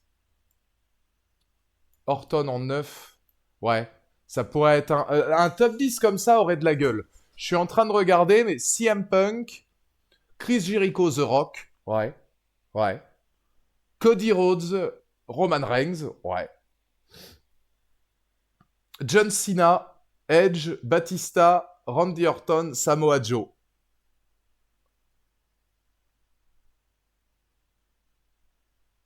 Ouais. Ouais, ça me paraît plausible. Ça me paraît plausible. CM Punk, Chris Jericho, Rock, Reigns, Cody Rhodes en 4, Roman Reigns en 5. Parce que Cody Rhodes, tout le monde va se dire, ouais, mais t'as suivi que maintenant. Mais non, moi j'ai suivi ce qu'il a fait à la EW, dans l'Indé, et puis même avant, j'aimais bien. Hein. Moi, le Cody Rhodes, époque intercontinentale, j'aimais bien. John Cena, Edge, Batista. Moi, je préférais même Batista à Edge. John Cena, Batista, Edge, Orton, Samoa Joe. Et puis après, Triple H, Shawn Michaels, etc. Faudrait gérer en fonction, mais ça me semble pas mal. Cette tronche de David Arquette, ça me fume. Mais ouais, ça me semble bien. Hein. Ça me semble bien. Après, voilà, moi je mets pas The Elite parce que j'aime pas. Il y a des tas de gens que je. Voilà, Kenny Omega, ça me parle pas. Jeff Hardy, ça me parle pas. Tous ces gars-là me parlent pas. Donc voilà, ça me parle pas. Mais si ça me parlait, ils y seraient, évidemment. Sauf que là, bah, ça me parle pas. C'est pas mes Baba Boy. Baba Boy. Donc forcément, je les mets pas. Mais oui, dans l'idée, on peut partir là-dessus. Messieurs, dames, on va se laisser donc pour ce stream. Je vais vous donner rendez-vous ce soir pour ceux qui veulent sur la chaîne du crossover. Parce que ce soir, je serai en live pour justement discuter basket, etc. Sinon, demain pour Planète Zoo, vendredi pour SOS Fantôme, samedi pour Planète Zoo, non, dimanche pour Planète Zoo, samedi je suis en break. Duria, Barça PSG. Ah oui, non, mais moi c'est à 20h, c'est avant le match. Hein. Moi je suis de 20h à 20h40. Donc si vous voulez venir voir le live sur la chaîne du crossover, ce sera pas encore au moment du match. Ce live spécial catch sera en rediffusion sur YouTube très probablement demain ou en fin de semaine. Ou très probablement demain, je pense qu'il faudra que je me tanne à le mettre demain quand même. Donc vous avez ce qui se rapproche de mon top 40, évidemment, all time. Pas piqué des hannetons, hein, je pense, en Big Legend. Si vous voulez le voir plus en détail, parce que je crois que voilà, Dusty Rhodes était caché, et même Tommy Dreamer, voilà. On l'a ici. Donc ça, c'est le top all time, et je vais retirer le chat pour que voilà, il y ait au moins une image pour le final de tous, parce que c'est vrai que je les ai mis dans like, etc. Mais il y en a, on les voit pas forcément. Je vous fais des bisous. Merci d'avoir été aussi nombreux pour cette tier list. On est 70 de moyenne, donc c'est bien. Et pareil pour Joker, donc c'est très cool. Tier list féminine, pourquoi pas prochainement. Je peux vous faire un petit top 20, top 25 sans problème si vous le souhaitez. Et puis, on se retrouve pour de prochaines aventures. Des bisous.